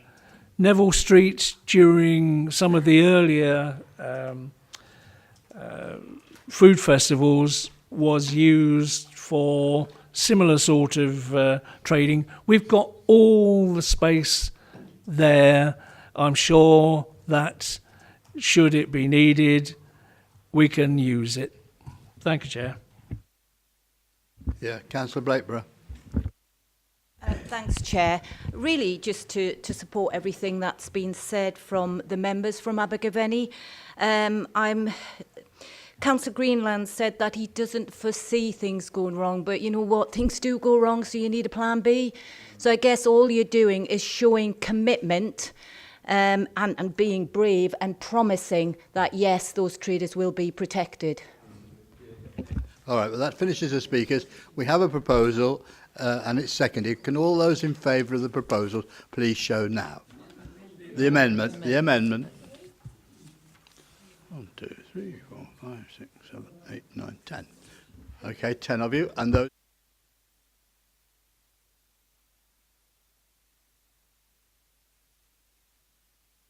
Yeah, the amendment is lost, and so we're back to the original proposal, and we go back to our speakers list that I've got.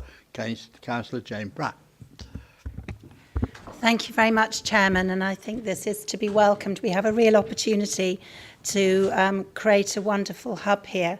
And I'm speaking now as Chair of Stronger Communities. I attended a meeting of CARE a couple of weeks ago, and can we ensure that we we engage with the disabled community so that this building is one that can be enjoyed by everybody. And for example, one of the things that we've said is that we're going to make the market space reconfigured and improved. And, you know, this is a chance to ensure that everybody can shop here, including those who, you know, use wheelchairs and things like that. So can we have a commitment that that will happen?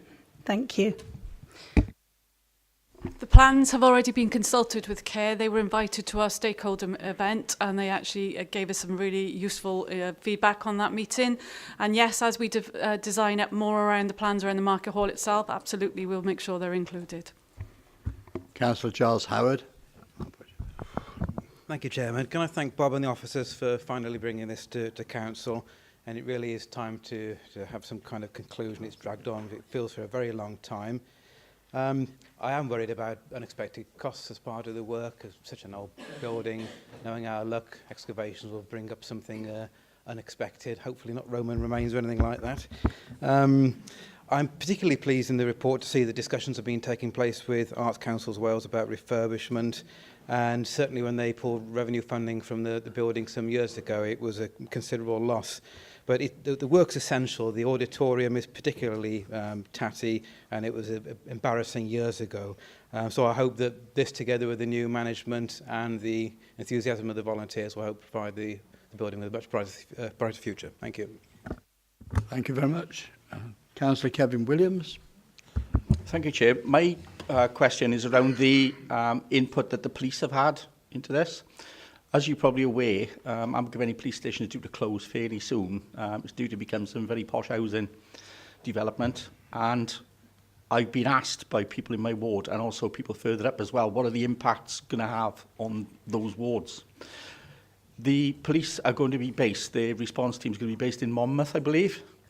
Now, if they are taking statements in Monmouth, they're going to be there for some time to actually get to anything in the far north, which, you know, Llanelli Hill, Clydach Gilwan, my ward, it's going to take some time to actually get up there. There wasn't anywhere on this plan allocated to the police, but I think, Bob, did you say they're just going to be in amongst the one-stop shop people? Is that likely to be the case? Because that may not be the most appropriate way to deal with it. Many people, when they go to the police station to speak to a police officer or a civilian, you know, they've got some sort of delicate issue which they may not want to spread out throughout the one-stop shop. So I'd be a little bit concerned that that's going to be, you know, not taken into account. Also, will there be access provided out of office hours and on weekends for the police to be able to use this on an open basis? Bear in mind that, you know, they're sharing it with the one-stop shop as well. We are working with Gwent Police on this building. My understanding that their strategy is around a hub and spoke model. So they will be looking to create a presence in Abergavenny, but I think it's for them to provide that information rather than me. In terms of our facility, they will be looking to relocate the community policing into that building. And if you go into Abergavenny One Stop Shop now, you will actually note that the works have already been undertaken to accommodate Gwent Police community team, and they will be looking to occupy the building from October. They are consulting at the moment in terms of the hours that the community police presence will be in that building, but as part of their hub and spoke model, there will be a facility in Abergavenny, and that's where the general policing inquiries will be going. In terms of the community policing, there would be general inquiries that you would be happy to have in a normal open environment, albeit they'll still be able to use our interview rooms, as do our one-stop-shop colleagues in the event that there's anything sensitive. Thank you very much. Councillor Grocott. Thank you, Chair. I'd like to ask Councillor Greenland a few questions on the scheme. And I do this on behalf of the Abergavenny Development Forum. And I know that Councillor Greenland received an email from David Haswell, who is part of that group and was at one time the architect for the former Gwent County Council. And he has raised issues about the scheme. And I would say right at the outset that I accept that we're probably now far beyond the point of no return. So I asked them not to try to abort the scheme, but simply because I think there has been a lack of openness at times in getting to where we are now. And so specifically, I'd like to ask three questions. The first is that in its initial consultation period, there were two possibilities put forward for where the hub should be based. One was the town hall buildings, but the other is the empty large department store at the other end of town, the old Richards store, where it was felt that it would be a wonderful way of breathing life back into a fairly dead part of the town centre. The point was made that that would have been too expensive, but as far as I know, no figures were ever produced, nor different models as to how the space in the Richard store might have been used. And there is a feeling in some elements in Abergavenny that the scheme was bounced onto the community rather than a measured consultation. And I'd like some reassurance from Councillor Greenland as to how that consultation took place and the different costings arrived at that led to the conclusion. Secondly, I'd like to ask what is the likely future use for the current Carnegie Library. I believe that officers in reports have mentioned the fact that it is not a proper Carnegie Library, but that's what it says on the stone outside the building. And I think that that would severely limit the future uses of that building, and I believe it is listed, and it would be a shame not to find a really good use for it in the future. And then finally, why was the Brinicoom Area Committee not fully consulted and involved in discussions? Because that would have been a forum for groups like the Abergavenny Development Forum to come and make points. I think Mr Haswell, in his letter to Councillor Greenland, made the point that the Development Forum didn't feel they had a chance to be consulted, and neither indeed were the Friends of Abergavenny Library consulted. So I'd just like some clarity on those 3 points, while emphasising I welcome the development of a hub.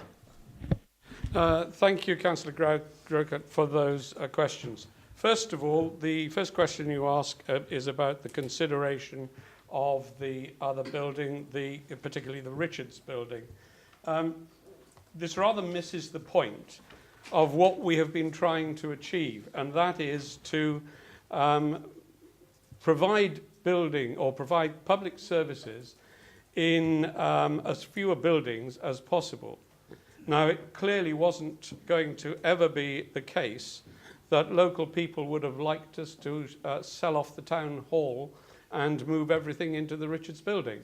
It's a historic building which is much valued by the people of Abergavenny. So it wasn't so much the costs relative of one to the other.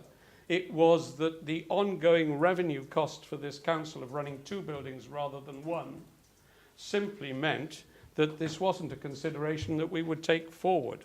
And in consultation with the town council and with others, it became quite clear that they felt that the building that we should retain was the town hall. And I absolutely agree with that. So that's why we moved forward in the way we did on that. Your second question was about the Carnegie Library itself. And that is going to be an issue. I have no doubt about that. It has limited use because of the conditions that surround it. I think it was provided by a trust which was part of the Herbert family trusts at the time. And so obviously, if we no longer have a use which complies with the original uses set out by them, then we would need to get in touch with them and to see what future. I would hope that the building does eventually find some other community use, but it will not be likely to be a community use that is promoted by this council directly, or let's put it in real terms, is paid for by this council directly, because that goes against our view of trying to bring buildings in services into one building. On the third question of the Brynny-Cwm Committee, I will actually ask for other members of the Brynny-Cwm Committee on this, because they will have had ample opportunity to have input into this scheme. I don't know whether Deb Hill-Howells has been to the Community Council, to the Brynny-Cwm Committee on this subject. I'm not quite sure. But most certainly it was never the intention that something as important as a local committee of this council should not have their opportunity to have an input into the scheme. But let me just say finally that we have consulted with all sorts of users of the building. In fact, every stakeholder that we could possibly speak to has been consulted about the use of the building and the way that this development would take place. Deb, is there anything you would like to add? In terms of question 1, the decision was actually made back in September 2016 by full council not to progress with the Richards option. And that was a decision following a business case where we did do costings and we did consider both buildings. Mr Haswell was part of that at the time, and the Abergavenny Development Forum, and we did look at it, but council made the decision, as Councillor Greenland has just outlined, that the preference was to actually align all the uses to the town hall so that we could actually improve disabled access to the town hall and maximise the value to the community in one building. So that's why we went forward on that one. In terms of the library, quite right, we acquired it from Miss Rachel Herbert School Endowment as a school. In the event that it ceases to be used for the purpose for which it's currently used, there are restrictive covenants on that building, and they restrict us to using it as a public library, a public museum, a school of science, an art gallery, or a school of art. In the event that we can't use it for any of those purposes, as part of the reverter clause, we would need to give the building back to the trustees.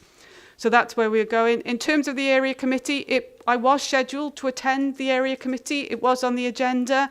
Unfortunately, because of the amount on the agenda, I was asked not to attend because you had other issues that you wanted to discuss.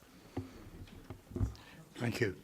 Tony, have you got something to add to this? Well, it's to do with the comment that Kevin made earlier, and he's linked the police into this situation where we are going to look to integrate the police into the one-stop shop. But allied to that, Kevin made the point that he's losing policing in his area. Now, it's really nothing to do with this, but as he's raised it, I think it's important for this council to look at policing in the immediate area, and perhaps to satisfy Kevin and his residents that Councillor Pratt could make sure this goes to the strong communities, to take this one out and deal with the matter of the one-stop shop dealing with the community, please. I'll rule on this, Tony. I think you're off the subject at the moment. I understand him I off know the that. subject. Just leave it there. Yeah, okay. All right. Right. We have a proposal on page 227 that this council agrees to proceed with the Abergavenny Town Hall refurbishment. All those in favour, please show.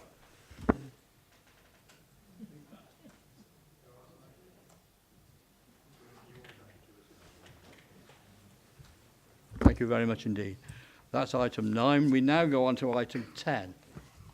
As I indicated at the beginning of the meeting, we have a lady with us who wants to make an open forum, public forum, a few words about it. So she's now entering the room.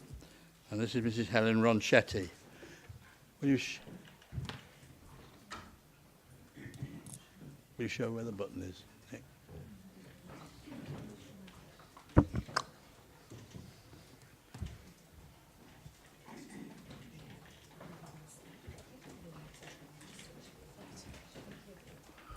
Welcome to MCC. And Thank you, Chair. You're welcome. Thank you very much. Hello, I'm a member of the public. I'm a nurse working in the NHS in Wales. That's my day job. I just wanted to talk to you about the recommendation that's for consideration today, that when considering planning applications for residential development, the Council continues to apply paragraph 6.2 of TAN 1, which will give considerable weight to its lack of a 5-year housing supply in response to planning applications. I believe this to be contrary to the Welsh Government's decision to suspend paragraph 6.2. However, Government have stated that it is up to the decision maker, i.e. county councils, to decide the weight that it gives to the lack of housing supply. It seems to me that today's meeting is pivotal in deciding on how Monmouthshire moves forward with its planning decision-making processes, and in particular in response to speculative, often large-scale planning applications. I believe that as a resident of Monmouthshire that continuing to apply paragraph 6.2 undermines the democratic process of allocating land according to the LDP. The LDP allocation is subject to proper consultation and review with appropriate checks and balances, appropriate and assuring checks and balances. Speaking to fellow residents, I believe this leaves many people uncertain, anxious and vulnerable to speculative, often large-scale planning proposals outside of the LDP. The process lacks transparency and assurance for the people of Monmouthshire. I'm also concerned that this leaves the Council vulnerable to litigation from large land speculation organisations if planning permission is refused, as has happened in other parts of the UK. As a democratically elected body, I urge Monmouthshire County Council to seriously consider the impact of continuing to apply 6.2, despite Welsh Government recommendation to disapply it. The LDP process provides assurance that planned developments are proportionate in relation to the size and infrastructure of existing settlements, that developments are in accordance with agreed policies and acts such as Future Generations, Strategy for Older People and Wellbeing, etc. You don't need me to remind you that Monmouthshire is known for its spectacular natural environment and rich historical heritage, and there are serious concerns that our county will be irrevocably damaged in the rush to capitalise on perceived opportunities for large-scale development. I'm not opposed to new housing, and I believe that this is needed, but this needs to be right for the population of Monmouthshire and not just seen as an opportunity for considerable financial gain And I recognise that it's a balance that we need to achieve with developments and work in collaboration with them. So I urge the Council to utilise the opportunity that this application of 6.2 offers until a review of the LDP is possible, when it can give fair consideration of what is best for the people of Monmouthshire. Thank you. Thank you very much, Mrs. Ronchetti. You're very welcome to stay there if you switch off your button at the bottom, and you can now listen to the debate which will now take place on the subject. Right. Bob? Thank you, Chair, and I'm sorry, I didn't catch your surname, but can I call you Helen? Yes. Thank you. Thank you, Helen, for that, that input. And you're quite right to be concerned, because the issue of planning concerns everyone in Monmouthshire. I noticed you said that you'd spoken to local residents. Can you tell me what area you live in? Raglan. Okay, fine. And I understand, and particularly in Raglan, where there is an approved development of 45 houses, and there is a likelihood of another application coming forward as well. It's natural that people are concerned. But there is an overriding concern for me, which is why this proposal comes before us.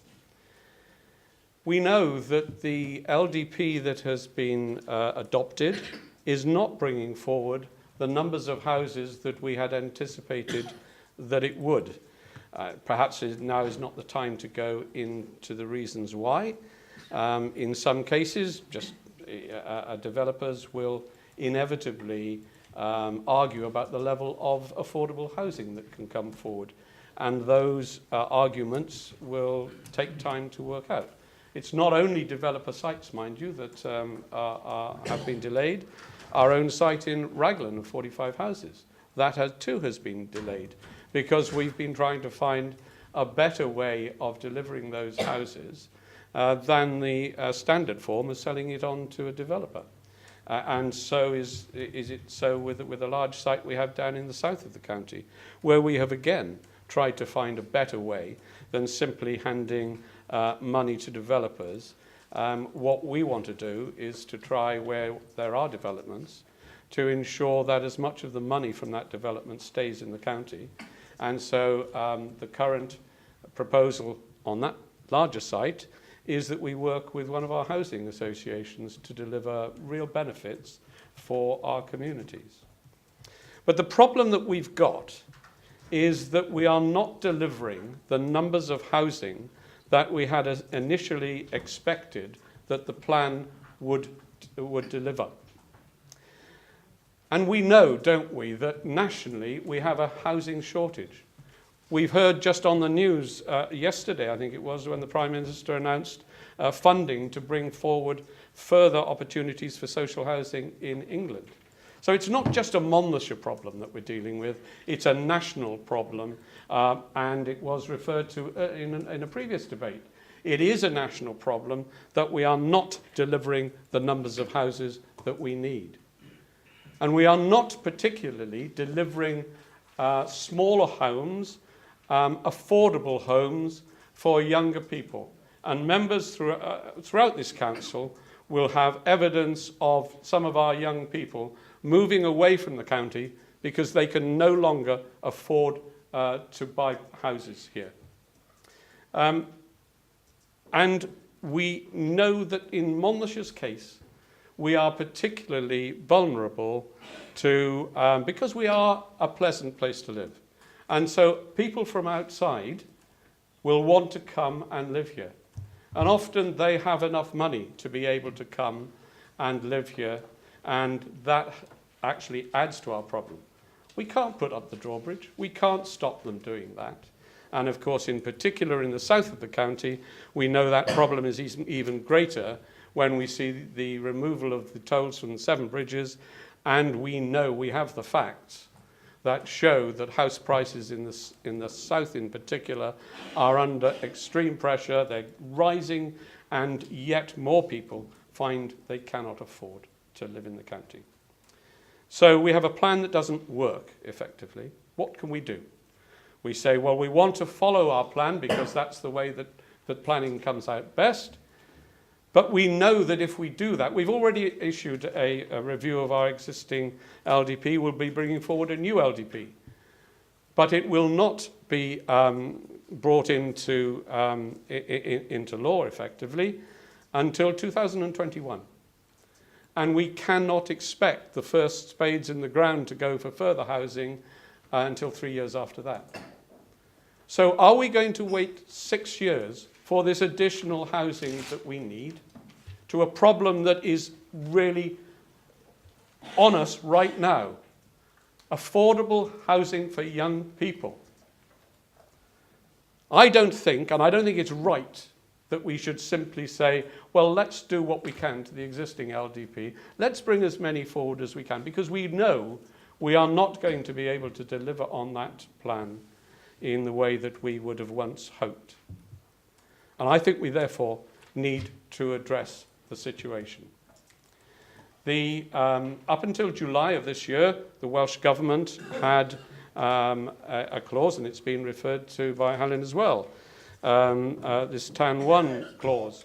And effectively, what that was doing was to put on us a requirement for a 5-year housing supply. The problem with that is that we, along with virtually every other council in Wales, are not keeping to that housing supply. So we were subject to developers coming along and taking away from us the ability to decide where houses went. They would choose a plum spot where it's nice and cheap to build on a greenfield site. They'd put in their application. Probably the planning committee would say, we don't want houses there, so they'd reject it.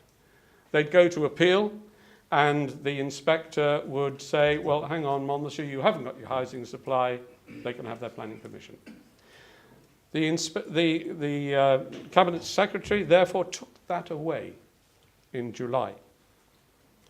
In many ways, that meant that we weren't subject to that plan, or we weren't subject to the pressure from developers. But it also meant that we were unlikely to be able to deliver any more housing than the local development plan showed, and which we know will not be forthcoming. And that is why we are bringing this report forward, so that we can take into, for ourselves, the ability to deliver housing where and when it is required by this council. This is not handing over to developers and giving them the right to run roughshod through Monmouthshire. In fact, you can see from the report that whilst we have reached or given planning permission on one site, 2 sites actually, we have rejected another, which the planning committee did not feel was suitable. So we are not throwing all the rules out of the window. We are actually retaining the rules that we originally decided for the LDP. And it was our previous head of planning who once said, there is no other housing possible sites in Monmouthshire that are ideal for housing. None at all. We now have to look at housing, and we have to weigh up the pros and cons of different sites, and we have to put them in the order and choose those that are most acceptable. Inevitably, as you go down that list and you develop those sites, the ones below will be more marginal. And in fact, the housing site at Grove Farm in Abergavenny, when we looked at the LDP previously, was a site which was just below our cut-off level. We didn't need it to provide the numbers of housing that we were intending to do in that plan. Now it has come into play. And now I would expect through this report, we will bring other housing sites into play, and that we will look at them and balance up the pros and the cons. What we will not be doing is to allow developers to come forward with inappropriate sites within the county. The other issue we've had is on the numbers of affordable houses that have been delivered. We've got into debates with developers, and they inevitably have bargained, and the numbers of affordable housing that we anticipated goes down. This report leaves us in the position of saying, look, developers, if you don't want to do 35% affordable housing, don't even bother, but don't waste your money on your planning applications, because you're not going to get through. We're still going to make it you subject to all the other planning considerations, criteria that we did previously. So you're not going to get a free ride, but we will stay in control of the situation. So that's why it's come to us. I am fully in favour of it, but I do recognise that actually we might be able to improve slightly on what we've got here. And Helen mentioned one word, the word considerable weight, which is at the beginning of the report. And it says the recommendation, the Council continues to give considerable weight to the lack of a 5-year housing supply. Now, I've spoken with members. I know that some members are unsure about that. So I'm going to suggest that we actually amend the wording. And instead of using the term considerable weight, we use the term appropriate weight. And what this means will be, in fact, that Council will give appropriate weight to our housing land shortfall in considering planning applications in the future. And this means that the current housing land supply shortfall will be a material planning consideration when considering planning applications. However, it does not have considerable or overriding weight, and the ground rules that are set out in the report in paragraph 517 must be adhered to. So that's the first amendment that I would like to make. I would also like to make a further amendment which actually gives clarity to the position that we are seeking to adopt. And I'll read these out, but they will come in the form of an amendment or an addition to the recommendation. And they are this, that this decision ceases to have effect should we regain a 5-year land supply and or meet the LDP housing shortfall indicated in this report. Second, that the size and mix of the proposed dwellings is both suitable for the location and seeks to address our demographic challenges. And the third, and we really don't want to get into the position where developers are banking planning permissions, because that doesn't help us. We want them to deliver, and we want them to deliver quickly. So the third addition would be this. Any planning permissions will have a reduced lifespan. Full planning permissions shall be commenced within 2 years, and outline planning permissions shall be followed by reserved matters within 1 year, with commencement of the site within 1 year of approval of the reserved matters. And then finally, that applications recommended for approval shall be accompanied by a unilateral undertaking by the time they are presented to Planning Committee. In other words, don't come to us and try and bargain with our 35% affordable housing. So with those additions, I would like to propose to Council that we adopt the report that is in front of you. Before I move on, I would I'd just like to ask Mark and our... Hang on. Well, first of all, I'll hand over to Chief Executive. Just before you invite Mark in, Deputy Leader, this sounds like the perfect sort of report that we could tie ourselves up in a knot if we're not careful. So I'm going to make a suggestion to Council, which doesn't deny you to take any position you choose to take in this debate, or indeed to move amendment after amendment after amendment if that is your will. But it seems to me, Deputy Leader, that you're moving an alteration to your motion. The best way into this debate, I think, is perhaps to ask the Chamber to signal their support for taking that as an alteration, and then we can proceed to debate from that point. Does that make sense?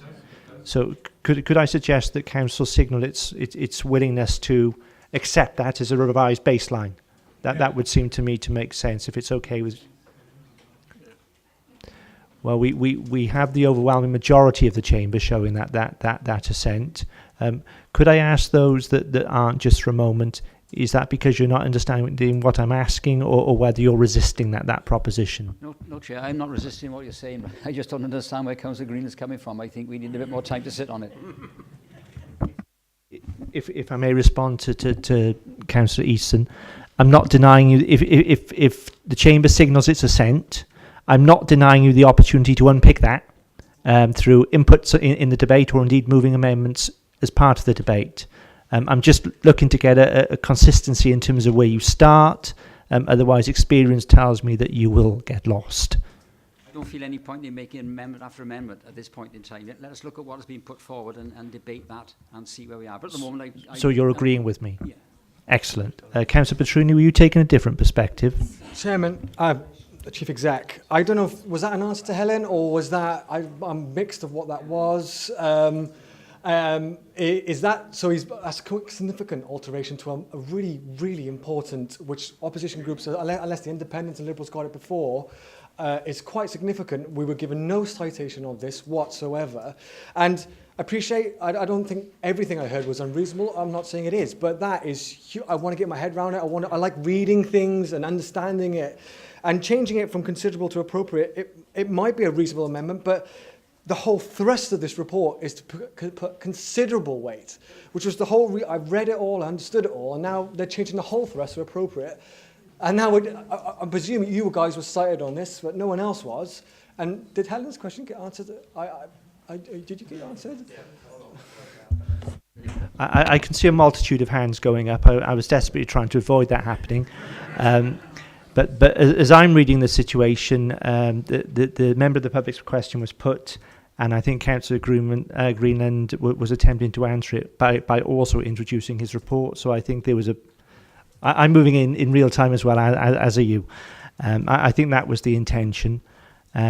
It would seem sensible to me, if it's the feeling of the Chamber, that given the significance of that alteration, it's unusual, but you might actually just want to take 5-10 minutes to have a look at it. That would be your call. Other than that, there is an alternative, which Councillor Green can just say, that's my amendment. He can seek a seconder, and we'll conduct business as per usual. All I'm trying to do here is to give you a clean way into this conversation. It's your call. It seemed to me that the majority of the Chamber was certainly in favour of that clean direction. But again, Councillor Petruni, I think you're making a reasonable point that that was quite a significant alteration. So if you want 5 or 10 minutes to have a look at it, that would seem absolutely reasonable to me. What you do with that alteration, I'm at pains to add. You could end up moving amendments to take it exactly back to where it was. I'm not looking to deny you that. I'm just desperately looking for you not to get caught up in motion and procedural technicalities. I would rather you have the opportunity to discuss the substance. Can you just answer Francis? So I think that's the point, though. I completely agree with Dimitri. That's not just a small alteration or a small sense change. That's really significant, and that should be in writing in the report, if that's what we were going to receive, to give us all a chance to, this is really important stuff. And also, I would have liked to have heard, I'd have actually liked to have heard the head of planning, introduce the paper and speak to it, so that he can set out from his point of view, and now we've got a kind of a completely different, I'm not saying I disagree or agree with Councillor Greenland, I'm saying I just don't think it's a sensible way to operate about something so significant. Okay, 1 second, if I may. This will be my last input, because I'm not looking to take your debating time. I think it's reasonable that you take. I think it's reasonable that you're cited on the language of that alteration. I think that's reasonable, and if that means a 10-minute or so adjournment, that's what you're going to have to do. In terms of your point, Councillor Taylor, our head of planning will come in at the appropriate time, but he's not a politician, he's not a councillor, and he doesn't introduce reports. And that's the role of the cabinet member.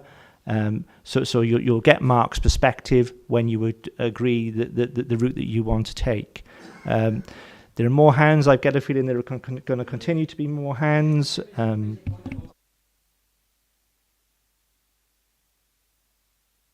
We took a question from a member of the public. The cabinet members responded. We've not given the member of the public the opportunity to give a supplementary question to that response. So the process needs to be dealt with properly, as far as I'm concerned. Thank you.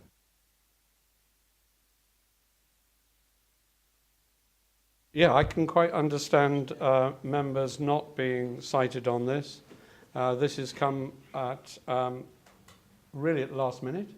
I should have added that the select committees of the Economy and Development and joint with the, which other one was it? Adults Select, was it? Strong Communities met and considered the report and approved it. I think it was 811 or 82, whatever it was, but they approved it. But these further amendments have come as a result of members making various points and various points being put to the council, and is therefore put to add clarity to the situation. And I very much recognise that coming as me reading it out to you doesn't give you a sufficient time.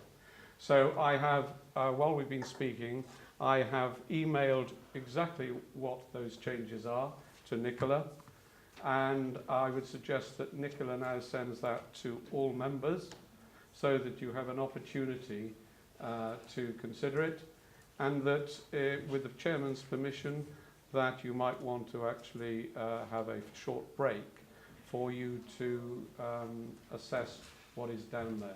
Chair, you haven't answered my point Chair, of order, can I Chair. just come in at this point?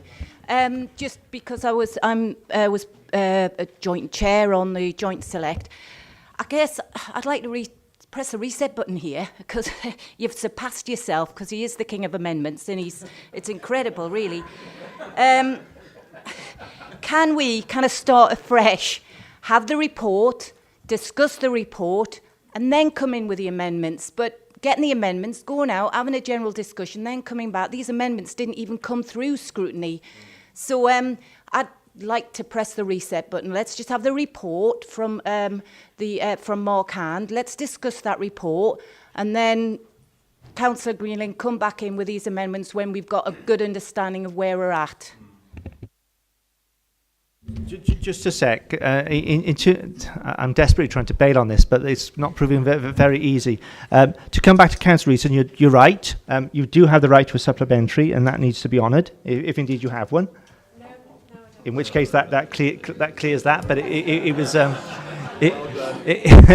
it was a point incredibly well made. I'm not looking to be awkward, Councillor Breakborough, but you're not receiving Mark Hand's report. You're receiving Councillor Greenland's report.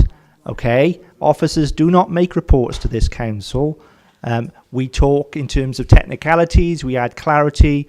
But when it comes to levels of policy and recommendations, above our pay grade. So I'm just trying to be helpful on that.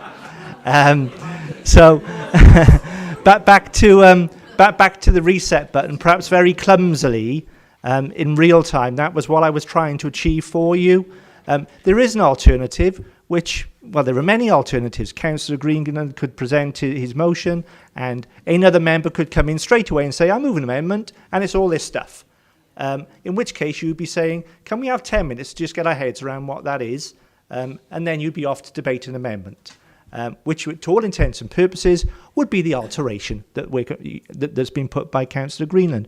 All I'm suggesting is you could potentially short-circuit that. You could accept that alteration. You could give yourself 10-15 minutes to have a look at it, and then you have effectively pressed your reset button, and you're good to go. Yeah, Councillor Leader. if we're not careful, we're getting bogged into this. Let me reassure you, you have a read and we can have 5 minutes to look at it. The things that, apart from obviously the recommendation with a change of a nature from appropriate, from whatever the original word is, the additional bits Bob is suggesting to come forward strengthen our hand. Read them. Read them if they've sent through. They're not something you need to get a paddy about. These are actually adding weight and strength to us.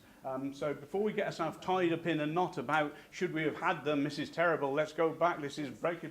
Just read them first. They are very sensible and add weight. Right. They should all be with you now. Have you all got them?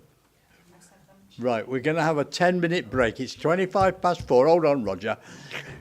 We can't... 4:25, we'll reconvene at 5:25. You've got 10 minutes. And please be back, because I'm going to start the meeting at 5:25, not 20:05. Chair, can I just say something?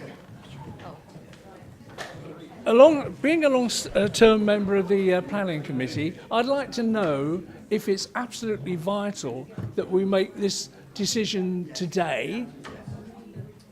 It really is. Because in planning, if we're not sure of something, we defer it and have a...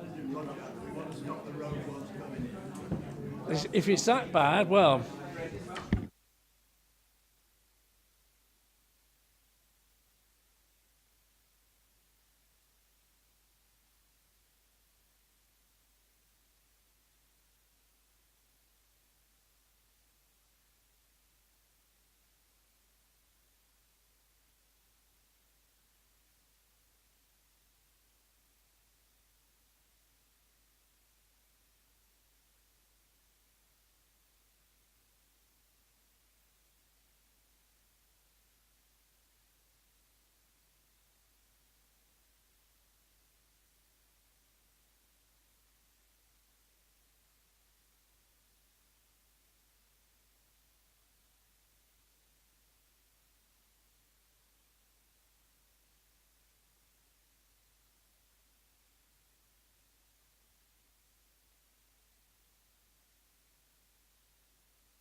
Okay, fellow councillors. Bob.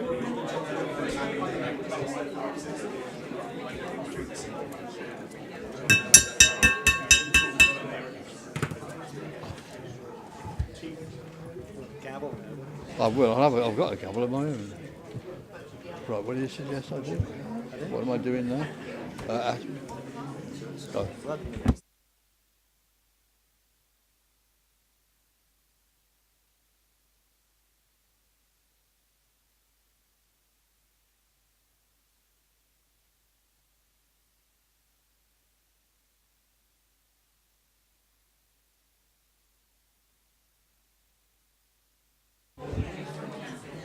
Councillor Smith,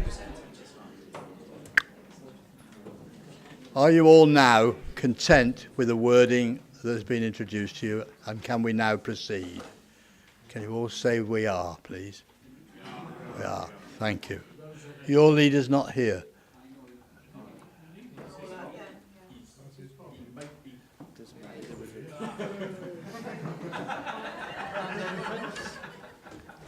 "42 members have just said, Dimitri, that they're prepared to proceed now.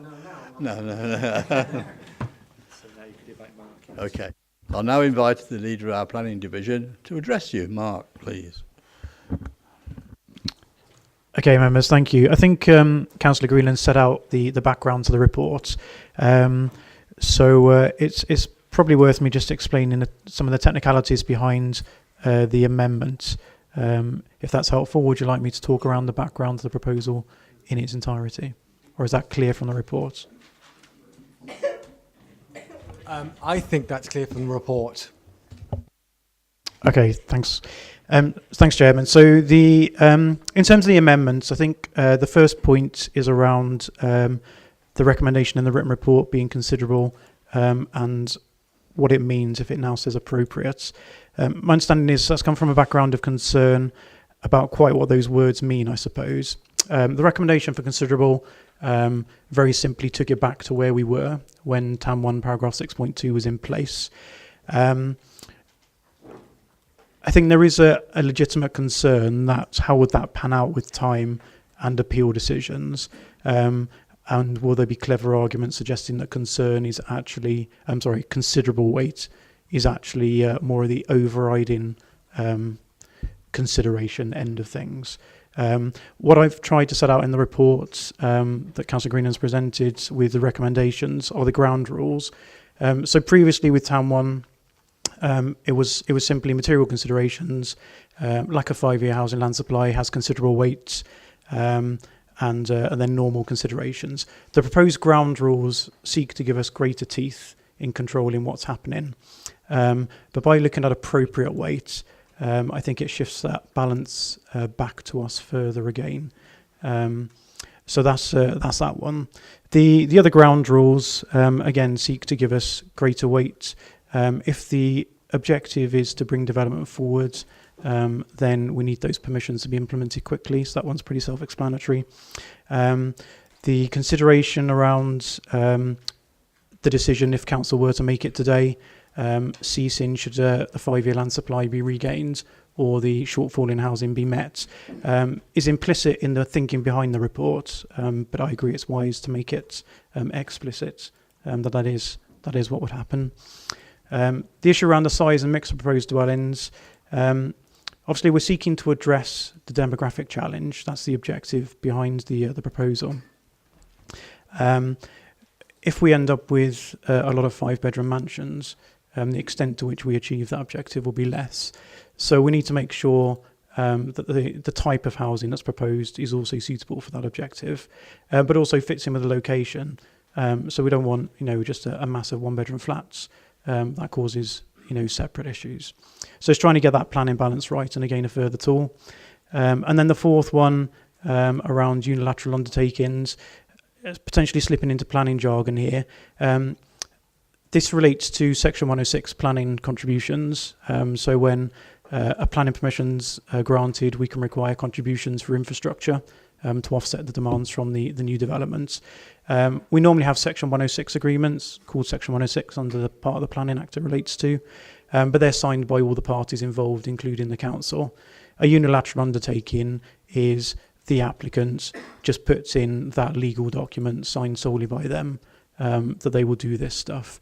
Has exactly the same weight, is enforceable in the same way, but is a lot quicker. And if we get that in place for the time of the planning committee meeting, it saves further delays. So by way of an example, the recent Grove Farm Llanfoist scheme, it took the best part of 12 months to negotiate the 106 agreement after committee, which is far from ideal when the objective is that speed. So that's the reasoning behind those objectives, Chair, and an attempt to explain the thought behind the wording of appropriate and what that means compared to considerable. Thank you, Mark. First speaker I've got is Councillor Petruni. Thank you, Chairman. We have no problem with any of the amendments. The one thing we were concerned about is the changing of the word from considerable to appropriate, but explained to us in the corridors and now puts us at ease as a part of the Labour group. I think our only reservation is, will this have the appropriate teeth we need it to have? I realise the word in there, the shortfall will be a material planning consideration. I appreciate that's meant to make it more, give it more strength. But are you confident that this will still have the teeth we need to deliver the houses we need to remedy the crisis we're in? Chair, I am confident. It is very much in the words and how they're interpreted, and many a barrister's career is built on such things. There is the risk that that in effect we'll think that appropriate is one thing. The local community might think the appropriate level of weight is 0, and the developer will think it's considerable or overriding. However, if we're talking about considerable weight, we'll still have an element of that challenge around other factors that come into the planning balance. So I think ultimately the arguments will be the same. Some people will think we're giving it too much weight. Developers might think we're giving it not enough. And it will be our position as decision maker, your position as a local planning authority, planning committee, in determining those applications with officer advice. So I am confident it does strike the right balance. I think from the discussion, I think members are clear on the intent that appropriate weight isn't 0. It's being clear that it isn't overriding, forget everything else, stick some houses anywhere. And that's certainly what the recommendations are seeking to avoid, and very much make sure we still have the control, but equally get the delivery. The other factor we need to balance in is providing enough certainty to developers that something could happen, otherwise they won't bother to financially commit to even trying, and then we'll be in the same place as if we said no weight. So they need to have sufficient confidence that something can happen, and we need to control sufficiently that it doesn't get out of hand. So the short version is, I am confident that that wording works. Has the teeth that we need in terms of preventing it going too far, but also allows the confidence for the industry that they need to bring anything forward. Councillor Paul Jordan. Thank you, Chair. I'm afraid, members, the delay in these proceedings today is largely as a result of certain questions I asked. I received a letter from one of my constituents a couple of days ago, which I circulated, and it caused me to look at the report again and the implications of paragraph 6.2 and 10.1. And looking at the wording, considerable, I thought placed far too much onus, rather far too much benefit for the developer and not enough on our side. And we also thought about reducing the word to perhaps limited, but upon advice, the word limited, in fact, is worse than appropriate. So I think the compromise here, which leaves the planning committee in a far greater position, is the one appropriate for the weight that should be placed upon the supply of land within Monmouthshire. So there we are. Thank you. Councillor Debbie Blakeborough, please. Thanks, Chair. As I said earlier, this came to joint select with Economy and Development and Adult Select. And I have to say, Helen, these are painful decisions, they're difficult decisions, and lots of concerns were raised in that scrutiny. I have to also go on and say Welsh Government are great at giving us decision power when they think it's going to be unpopular. So thanks, Leslie Griffiths, for that. But going back and taking the bigger picture in, there is a significant shortfall in the housing delivery, and we should have a 5-year housing land supply. That was the target.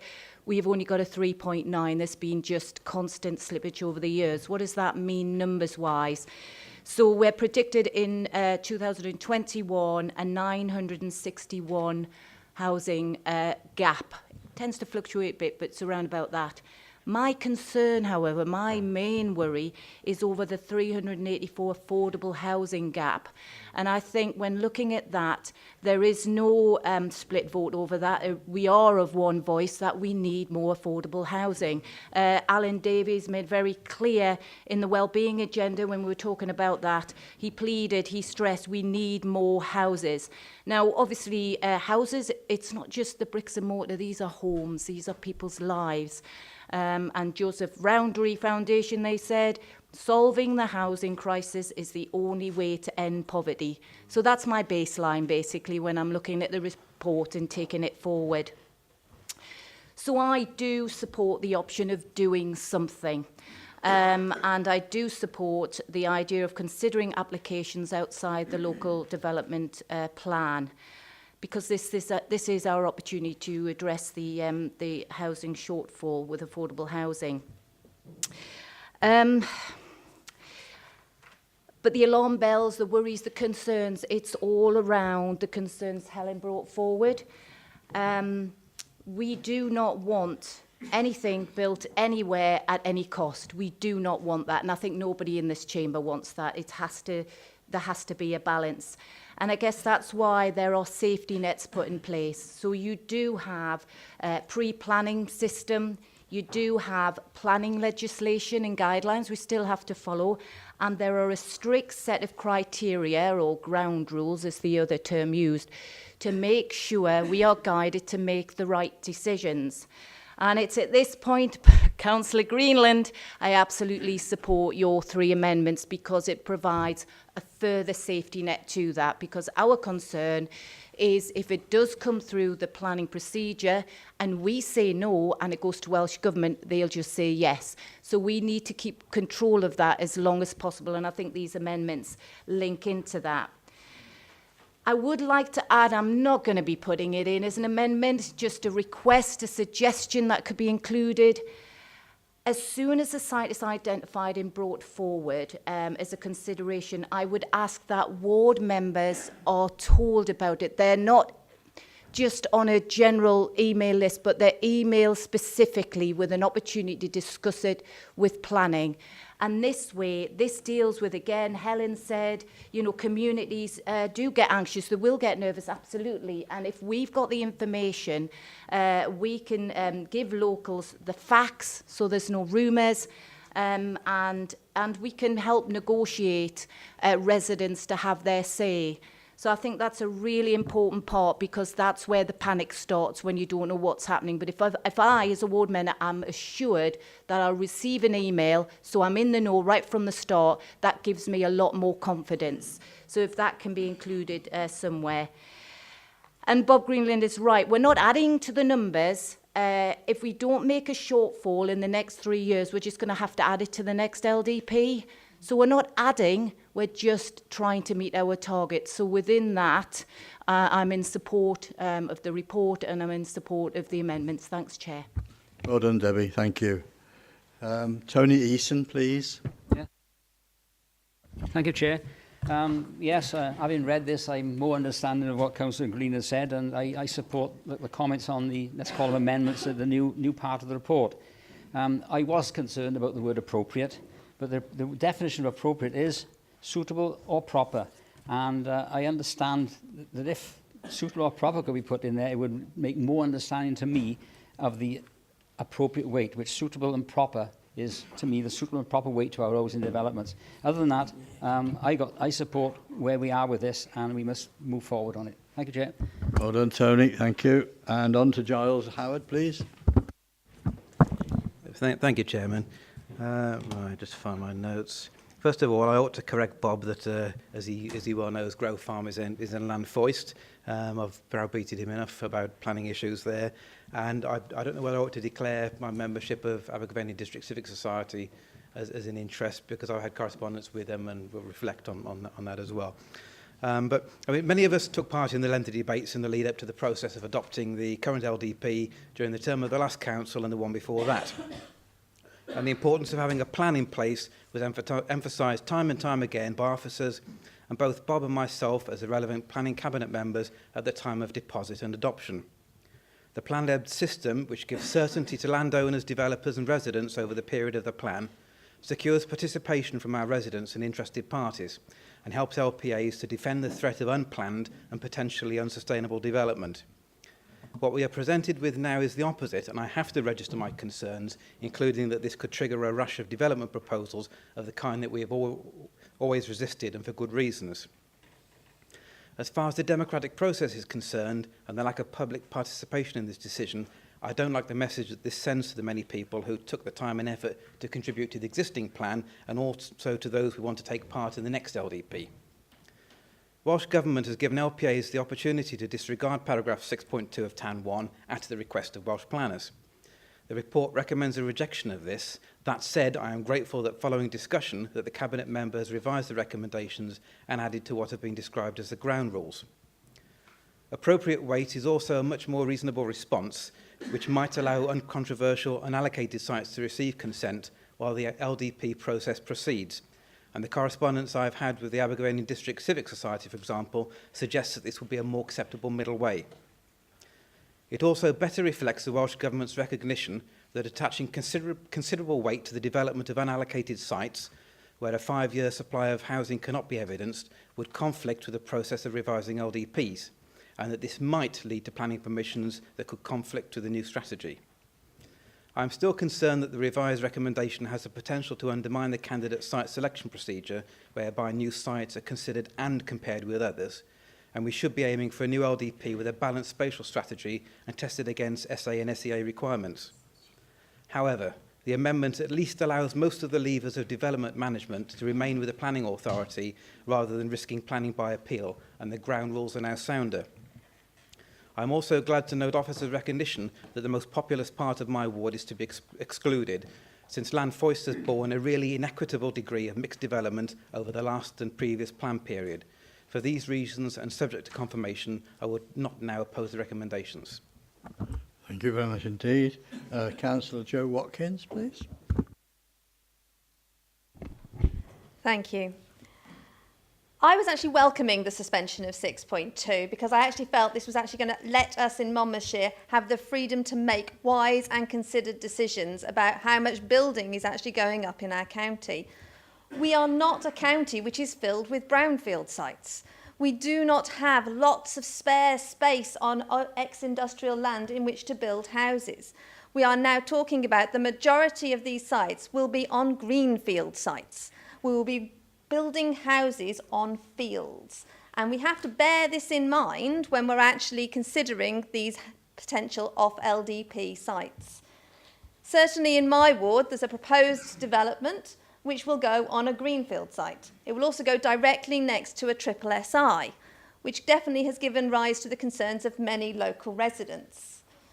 Without wishing to do anything to jeopardise any sort of planning process, this decision that we are going to make today will have an effect on the lives of the residents who live next to this proposed development. Our residents were involved in the design of our existing LDP. They were involved in the process. We engaged with them fully in a democratic process. We are now proposing to leave that aside and start looking at new sites.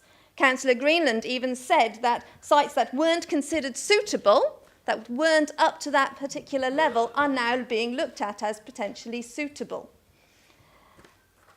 I think we really need to be careful not to overburden our towns and villages.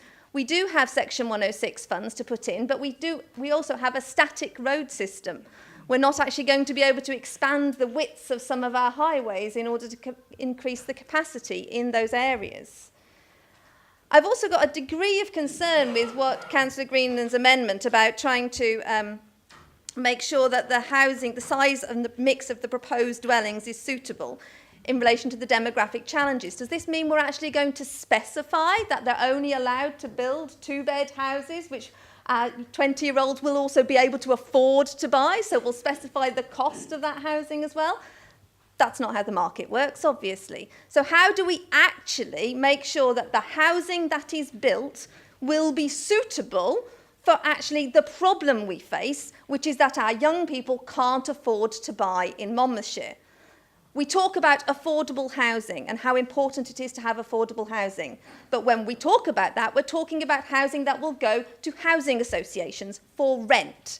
We are not talking about actually properties that are going to be set at a cheaper level for people to buy, unless I have missed something else in our planning system that we've got, that we actually put those things in place as well. At the Joint Select Committee, I propose that we should look to some sort of extra schemes to actually see about helping our young people buy houses in Monmouthshire. And that, I think, would be a really important scheme that we should put forwards. At the time, it was suggested we could look at that for the next LDP. But if we're starting to talk about making it on the demographic issues now, these decisions, then maybe we should be talking about it more at the moment. So, although I welcome that the amendment now says appropriate as opposed to considerable, I had grave concerns about the word considerable, I still would urge a great deal of caution. I still think we need to be very careful about what level of housing we are prepared to accept in our county and how we're actually going to deliver that for our residents, for whom we work. Thank you.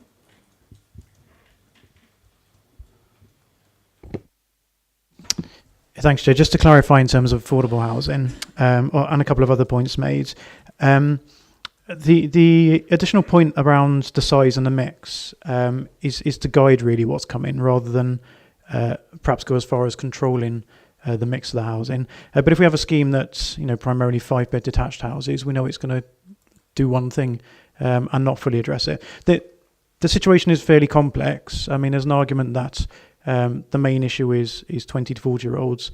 We need smaller houses. Part of the solution is delivering those smaller units for those starter families. The other one is helping people at the other end of their lifetimes right size, I think is current parlance. And then that frees up different steps on the ladder. So it isn't quite as straightforward as just building starter homes. But it's trying to ensure that we don't end up just with 4 or 5-bed detached houses and not an appropriate mix. Where we can really step in is with affordable housing, where we can specify the mix to meet our identified needs. So via this proposal, we would have that guaranteed 35%. And what we do with affordable housing under our policy here in Monmouthshire is require it to be neutral tenure. So that can be social rented or it can be low-cost home ownership. And the idea is that's flexible, so you can move into a property as a social rented tenant. If your circumstances change for the better, you could stay in that same house but become a part owner. Or if you've done the opposite, moved into it as part owner and your circumstances deteriorate, you could stay in that house but become a rented tenant. And then, if your family size changes, you can move up or down in the usual way of moving house. So it does include not just social rented, but also low-cost home ownership. Within that. Thanks, Chair. Mark. And the only other speaker I've got now, look out, our hands are now going, it's amazing, isn't it? Matthew Feekins, you're next, followed by Francis, followed by Louise, and then we'll call it a day, because I think we've had a good discussion. Thank you, Chair. Thank you all. I don't think anyone in the room would disagree that we need affordable housing. If it wasn't for this policy, in Monmouth, we wouldn't have had a recent delivery in Rockfield Road, which provided 35% affordable housing. That's not happening across the county. We desperately need affordable housing across the county. Dimitri, you said earlier about Overmono having one of the most deprived areas. That's in the middle of Monmouth. We desperately need those affordable housing units in Monmouth. We was having this policy's been in place for years. Leslie Griffiths effectively put the brakes on it back in June or July, and said it's down to the decision makers to make their decisions. We've looked at it, we've considered it. It's been through through a joint select committee. And with the amendments being made today, It puts the gift back to the planning committee because it's appropriate development. It gives us the gift within the planning committee to make the decision based on all the factors known to us as a planning committee. Now, we might consider that some areas in north of the county or some areas in south of the county are not appropriate for more development. In some areas, they might have already had overdevelopment in those considerations, and that would be down to the individual areas and the individual cases, and each case will be looked at on its merits. But from my point of view, I think if we don't have something in place, we've lost the availability to bring house in sites coming forward. And we desperately need it. We can't wait 5-6 years. 5 or 6 years ago, we had 7 bridge tolls. We're not going to have them in 3 months' time. Who knows where we're going to be in 5 years, 6 years' time? So we need some flexibility within us as an authority to allow us the flexibility for sites to come forward. And this does that. This does that with the caveat that they will come forward with 35%, which we're struggling to get on some of the other sites. So I'd recommend that we accept the proposal as presented with the amendments as proposed. Thank you, Councillor. Councillor Taylor. Thank you, Chair. So now we're a little bit clearer, can understand why the amendments were put. However, obviously there are a number of different options around how we deliver that in terms of the settlements and the hierarchies of where that particularly goes. There hasn't been any particular debate here about that. I don't know if there was in the selects. But whilst, you know, I'm sure that everybody can see from, you know, the way that house prices are moving, that Sevenside in particular and Chepstow are seeing quite significant movements in their house prices and availability with regard to the tolls. So, you know, some of the unintended consequences that we've spoken about in this chamber, but, you know, everything was supposed to be all great when the tolls come off. And I note that there is a potential proposal to look at concentrating development there because there's also a shortage in the 5-year land supply, in particular in that locality, because some of the sites have been very slow, excuse me, including one in my own community to come forward in Mega with Undy. And therefore, perhaps, you know, what I don't understand is if we are going to look at, for example, additional sites there, which, you know, is understandable potentially, how we will really set that against kind of need and also viability and sustainability. And I think it's really critical in what Giles was saying that we take account of the fact that we are now potentially denying that engagement from residents which we've had in developing the LDP. So we need to, I think, give that consideration. And I'd like to hear, if I can, from Mark a little about those options, A to E, or whatever they were. And secondly, my other question is, how does this link to the discussion we had a couple of councils ago around having an alternative delivery model for housing, in particular, you know, not just affordable, but it is important in bringing affordable housing forward, because often when viability assessments come, developers want to shrink the numbers of affordables that they offer. So I'd be interested to know how we can link this potentially and the discussion at council, where we were going to look at what other models and options are available to the council in bringing forward the mix of housing it requires, but not just pursuing the single going out to the market to a developer option, but looking at the council developing its own mechanisms. Thank you. Very much. Mark, do you want to do that now or wait till the next question? Okay. Yep. Okay. Thanks, Chair. So 2 questions there. In terms of the first one, I think the report acknowledges that the engagement from the LDP is one of the weaknesses of the proposal now, because that doesn't happen in the same way or to the same extent. And the sites aren't looked at in the same holistic way that you did with the LDP last time. Those of you who were here then. In terms of the considerations, though, around infrastructure wasn't a point I don't think you mentioned, but other members mentioned it earlier. Issues such as infrastructure, the sustainability of the sites and where they are, they would all still be key planning considerations, factoring into the officer recommendation and the planning committee decision. So, you know, we said before it isn't anything anywhere. We'd still be looking at, you know, is there a highways impact? Can it be mitigated? If not, and it's unacceptable, then it's the refusal. all of those safeguards still apply. The community engagement part, as I mentioned, it does exist with planning applications, but it's different in scale and scope. So I won't try and deny otherwise. There is consultation via a planning application, and for anything that's more than 10 dwellings, the developer themselves has to undertake some pre-application community engagement. That process is far from perfect, in my personal opinion. It's very much currently at the end of the system where they present some finished-looking plans. Unfortunately, that's the way the regs are worded, so they're doing it right in terms of the letter of the regs, but perhaps not in the ideal way. And I think some of them understand that as well and try and do it sooner. So we can try and encourage some earlier engagements. I've heard the request, I think, from Councillor Blakeborough about ward members being told at the outset, so we can seek to do that.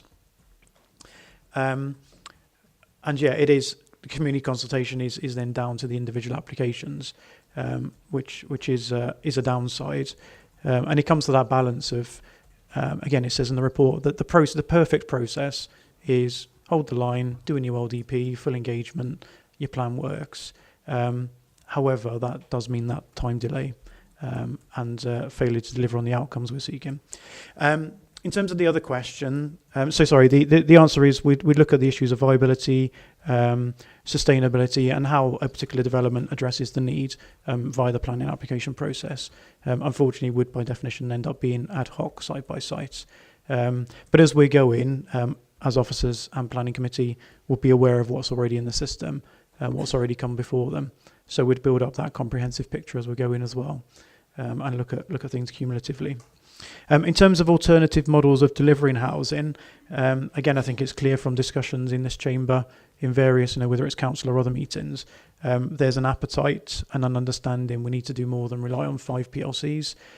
They certainly have a role to play in delivering affordable housing and market housing, but we know from experience all our eggs in those baskets isn't delivering, and I think they accept that as well. So there is engagement taking place with small and medium enterprise builders. I was at a meeting just earlier this week to understand how we can engage them better in the process. What do they need from us? What do we need from them? So that's starting. And also there's been conversations around community land trusts, the council itself building. All of those things can happen now, but the thing that's missing from the jigsaw is the land on which to put the houses that's going to come forwards. So that's what this recommendation's seeking to plug as well. So I don't think it's one or the other. I think it's got to be all of those things. And this recommendation's part of that. Thank you, Mark. And the very last question of the afternoon for this subject, Louise Brown. Yes, thank you. Thank you, Chairman. One of the things I wanted to mention was obviously the impact that's already been mentioned in relation to the 7 tolls going. We already estimate that this may actually result in an up to 20% increase in traffic in Chepstow and the surrounding area. This will have a significant impact, and I am concerned that the recommendation, which is partly within 5.17, mentions about growth focus in the south of the county, because in fact if you look at option 2E, which is set out in paragraph 5.13, it mentions the south of the county, but it also recognises, presumably because of the infrastructure problems that we've got in the south of the county, that it'll be county-wide. So I just wanted reassurance from the officer that that's the way it would actually be interpreted. I mean, I think I would have preferred that growth focus in the south to be taken out of that and just said, as detailed in option 2E. I've had a letter this week from a resident also mentioning concern about the increasing traffic problems on the A48 on both sides of Chepstow, which is not just Hardwick Hill where we've got the air quality issue, but also the A48 in Polmeric. And I was interested to read the figures for the A40, because you'd be surprised to know that the volume of traffic on the A48 is plus 100,000 per week, which is quite significant already. and you know, there may potentially be air quality issues there. So I think you know, I think that paragraph 5.17 does need some slight tweaking. I'm pleased that we've actually changed the weight in the report and modified it somewhat. I would have preferred to have said no weight, because I prefer to see plan-led development with proper consultation and with the council being in the driving seat. Having said that, we do need additional housing, but we do need the right type of housing to cover our needs for young people, but also for older people who want to downsize, because I don't think we've actually properly address that issue either. And by downsizing, it would free up more family accommodation. What we don't want to end up happening is more of the same, because basically developers want to build the 4 or 5 bedroom houses, the private houses, which is the most profitable for them. And obviously, you know, we've got to be in the driving seat, and the change doesn't put us quite in the driving seat, but at least it gives a little steer in the right direction is what I would say. So I'd be interested to hear from the officer on that. In terms of an evidence-based approach, the figures that we actually got for the different areas for the shortfall in relation to the local plan covered the period 2011 to 2021. Well, but the 5-year supply in the housing land assessment comes out at 3.9 years, but in fact that's based on 5 years from now. So in other words, 2018 to 2023. So it actually means, I mean, for example, taking Chepstow as an example, that if you allow that extra 2 years, we would only be 5 houses short. So I think that, you know, to base, say it's an evidence-based approach is somewhat doubtful when those extra 2 years would just make that difference. So I think I prefer the option 2E to also emphasise the fact that this is a county-wide thing because of the infrastructure problems that we've got in our particular area. Now, some people might say, well, a bypass is a solution, but that will take quite a number of years, even if we do eventually get the funding for it. It'll only cover one side of Chepstow, and it won't cover the Pulmeric side where we get a lot of traffic from the Caldicot region. And I think we need to look at other options in terms of linking in with the M4 because, you know, we all impact each other's area. And I think we need to take account of that on planning matters. Thank you. Thank you, Louise. Are you in a position to answer that, Mark? Yeah, thanks, Chair. Thanks. Councillor Brown's question was a helpful prompt. Actually, Councillor Taylor asked me to go through the options under number 2, and I'd forgotten. So if I do that really quickly, so option 1 is do nothing, give our land supply shortfall no weight.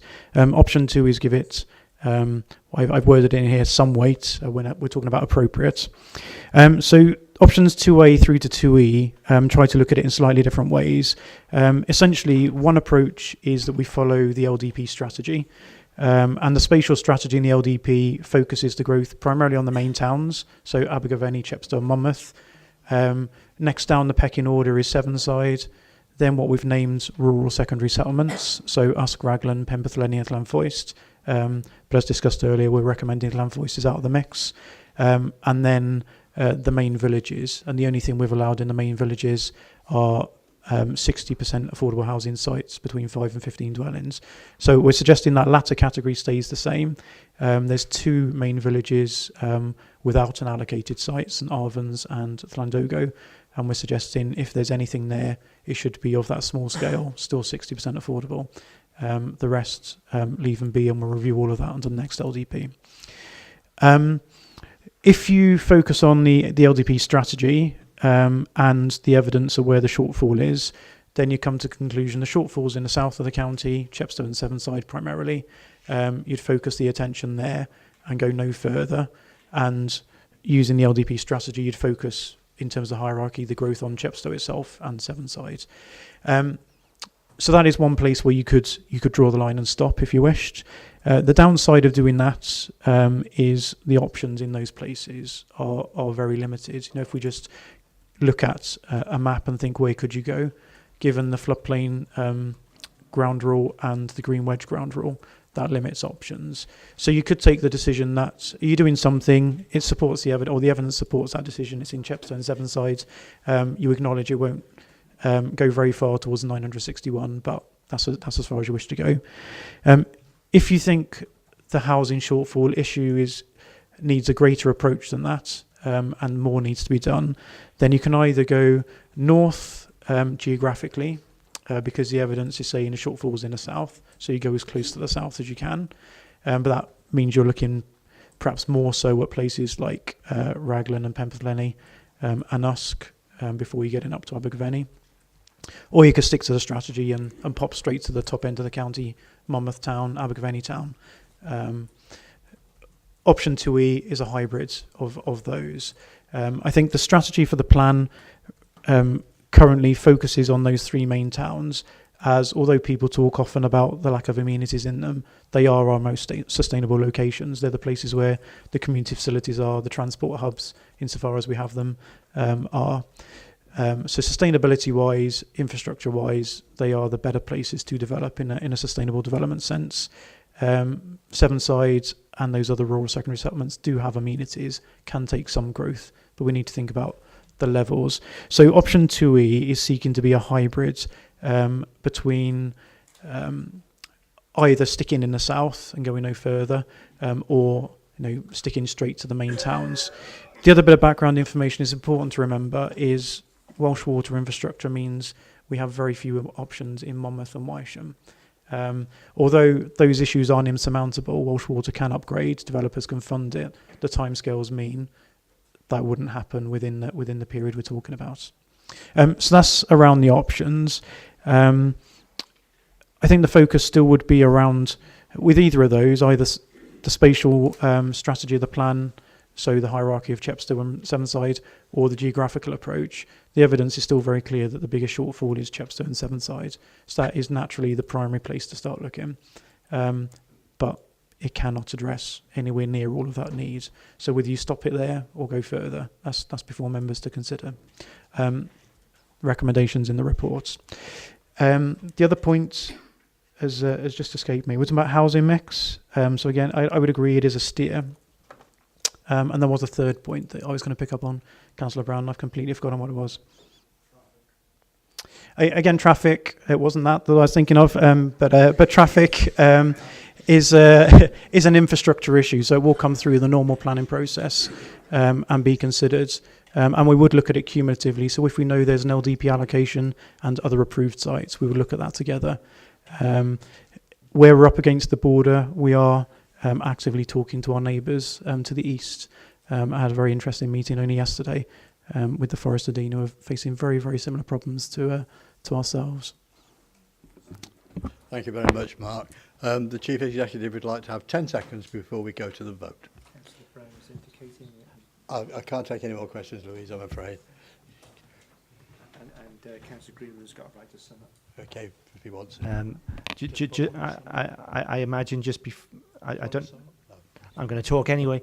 All I was going to do, clearly this has been an important debate, conducted well, and unless there is any signal to the contrary, I just want to reaffirm that you acknowledge and you accepted the alteration put forward by Councillor Greenland. You are content that you've debated that alteration, and you feel confident that the vote, when you're asked to express it, you're clear on what you're being asked to vote on. Yes, Chamber confirm that? Thank you. Councillor Greenland, do you wish to sum just up? very quickly to thank members for this debate. It has been very good, very enlightening, and taken in exactly the right spirit that I think it should have been. It is very warm in here, and perhaps I ought to ask the Chief Executive where the air conditioning is, but I won't mention it at the moment.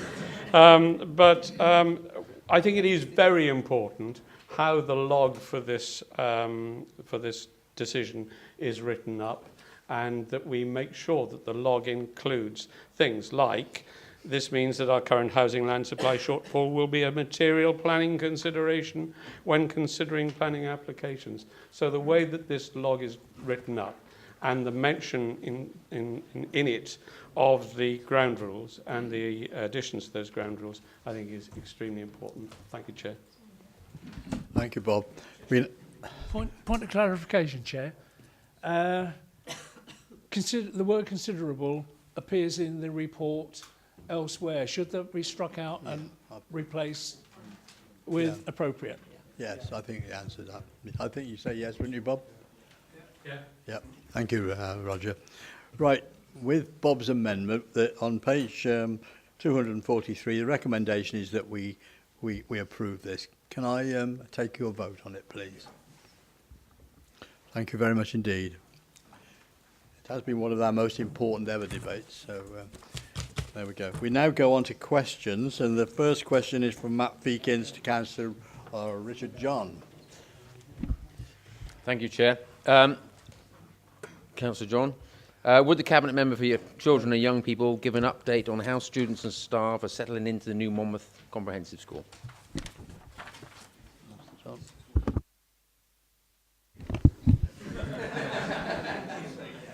I'll see what I can do for you. Well, thank you very much for the question. And I'm delighted to be able to say that the transition from the old buildings to the new building has gone very, very smoothly. It's been hugely positive. The building was ready for its full occupancy on time, despite some significant challenges over the summer period. I visited the school regularly during the build, and particularly enjoyed my visit last Thursday along with the First Minister and Councillor Petruni. And it's an exemplary learning environment, which will prepare students for new ways of learning and in time for the new curriculum. This new sustainable home for Monmouth Comprehensive School enhances the opportunity for excellence with flexible learning spaces to facilitate small and large groups as well as individual study. With LED lighting throughout, there are fresh, bright spaces and comfortable, inclusive environments for learning. Now, the First Minister was shown around last week by two really impressive young people, Emily Shields and Luke Rogers, the school's head girl and head boy. And what was particularly striking for me was just how proud they were to show guests around and how they felt they knew the building, having been so intimately involved in the design process. The preparatory work done by staff has been second to none, and teachers were ready to exploit the new asset to its fullest potential. On Monday the 17th of September, Monmouth Comprehensive School opened its new doors to nearly 1,600 students, and I want to share with you some of the reactions of students as they entered their new school. Wow, it's just as we've planned. Is this really for us? One student asked. It's amazing, and my personal favourite, OMG, incredible. For the first 2 hours, students were taken on guided tours and received orientation so they're safe and can learn in their new environment. The first break made full use of the new catering facilities, and by 11:30 the formal timetable had begun. Many of the flexible learning spaces were in use, including the teaching stairs, which enable collaborative learning, and the IT is fully operational with interactive whiteboards. There are so many people that we need to thank for their involvement in this phenomenal project, including in Interserve, Welsh Government, school staff and others. But I feel I must pay particular tribute to the Deputy Head Teacher, Tim Bird, on behalf of the local authority, Poppy Harris and Phil Kenny. They've all worked tirelessly to deliver this project, particularly in the final stages. And now we move on to the second phase, which is demolishing the old school and the external landscaping. The opening of Monmouth means we are halfway to achieving this administration's pledge of regenerating our 4 secondary schools, and we look forward to the exciting opportunities coming forward for Abergavenny and for Chepstow. But for Monmouth, this school, together with the redevelopment of the leisure centre, represents the single biggest investment in the town for generations, and I hope it is of significant benefit to the local community. Thank you very much. Do you have a subsequent question? Okay, we go on to Councillor Laura Jones. You don't need to read your question out. I presume you're not going to alter it. I'm not going to alter it, no, okay. for sure. But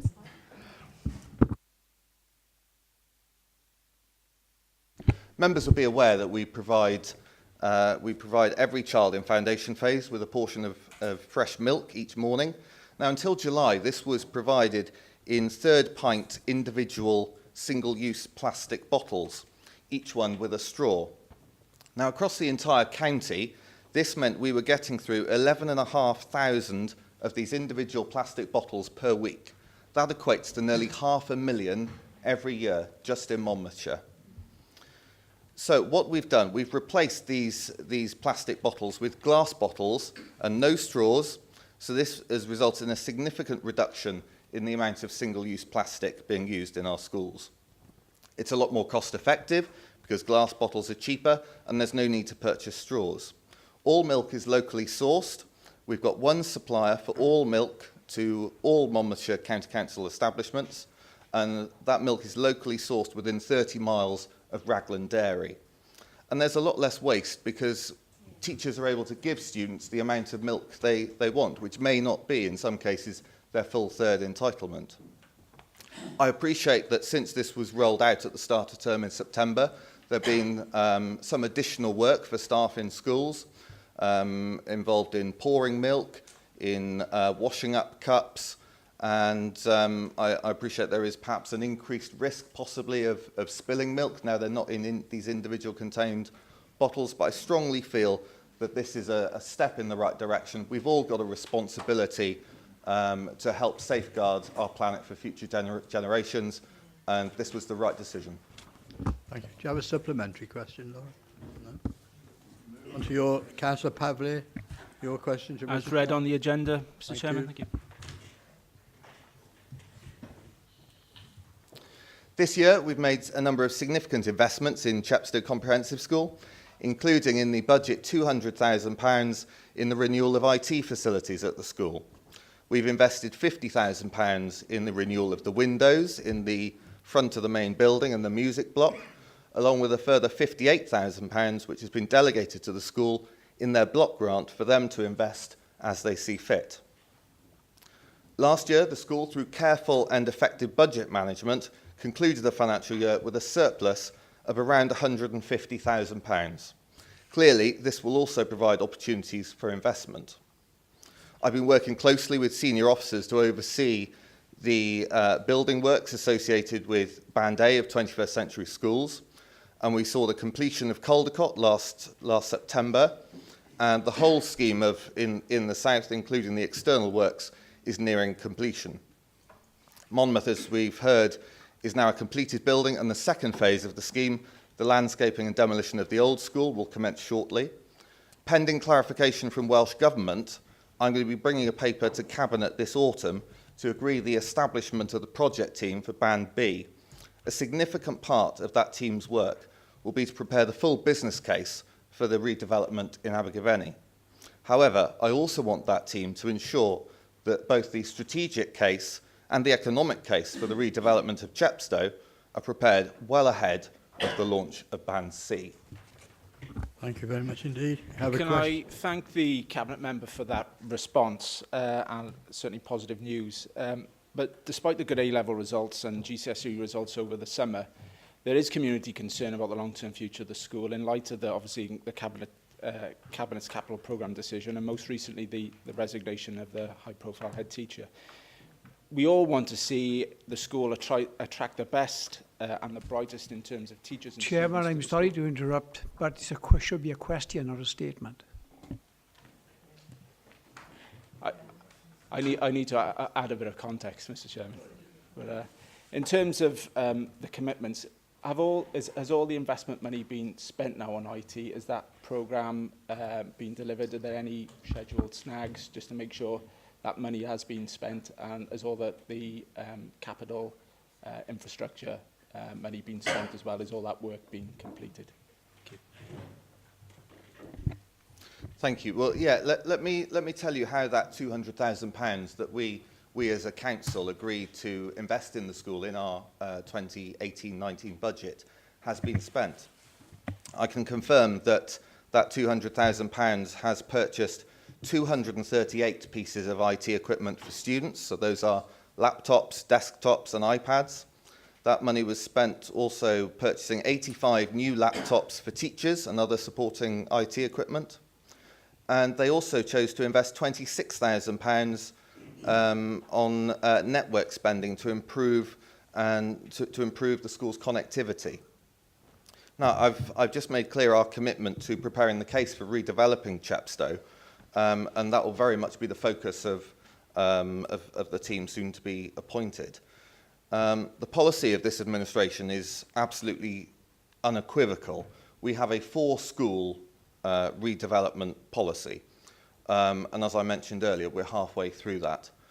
I recognise that Chepstow Comprehensive School has a number of challenges in the near future, and I met with the new head teacher, Mike Cody, over the summer, and I have every confidence that working alongside the EAS with partners here in the local authority, with the governing body, that he will be able to provide the strong leadership that Chepstow needs to be able to lay the foundations for future success.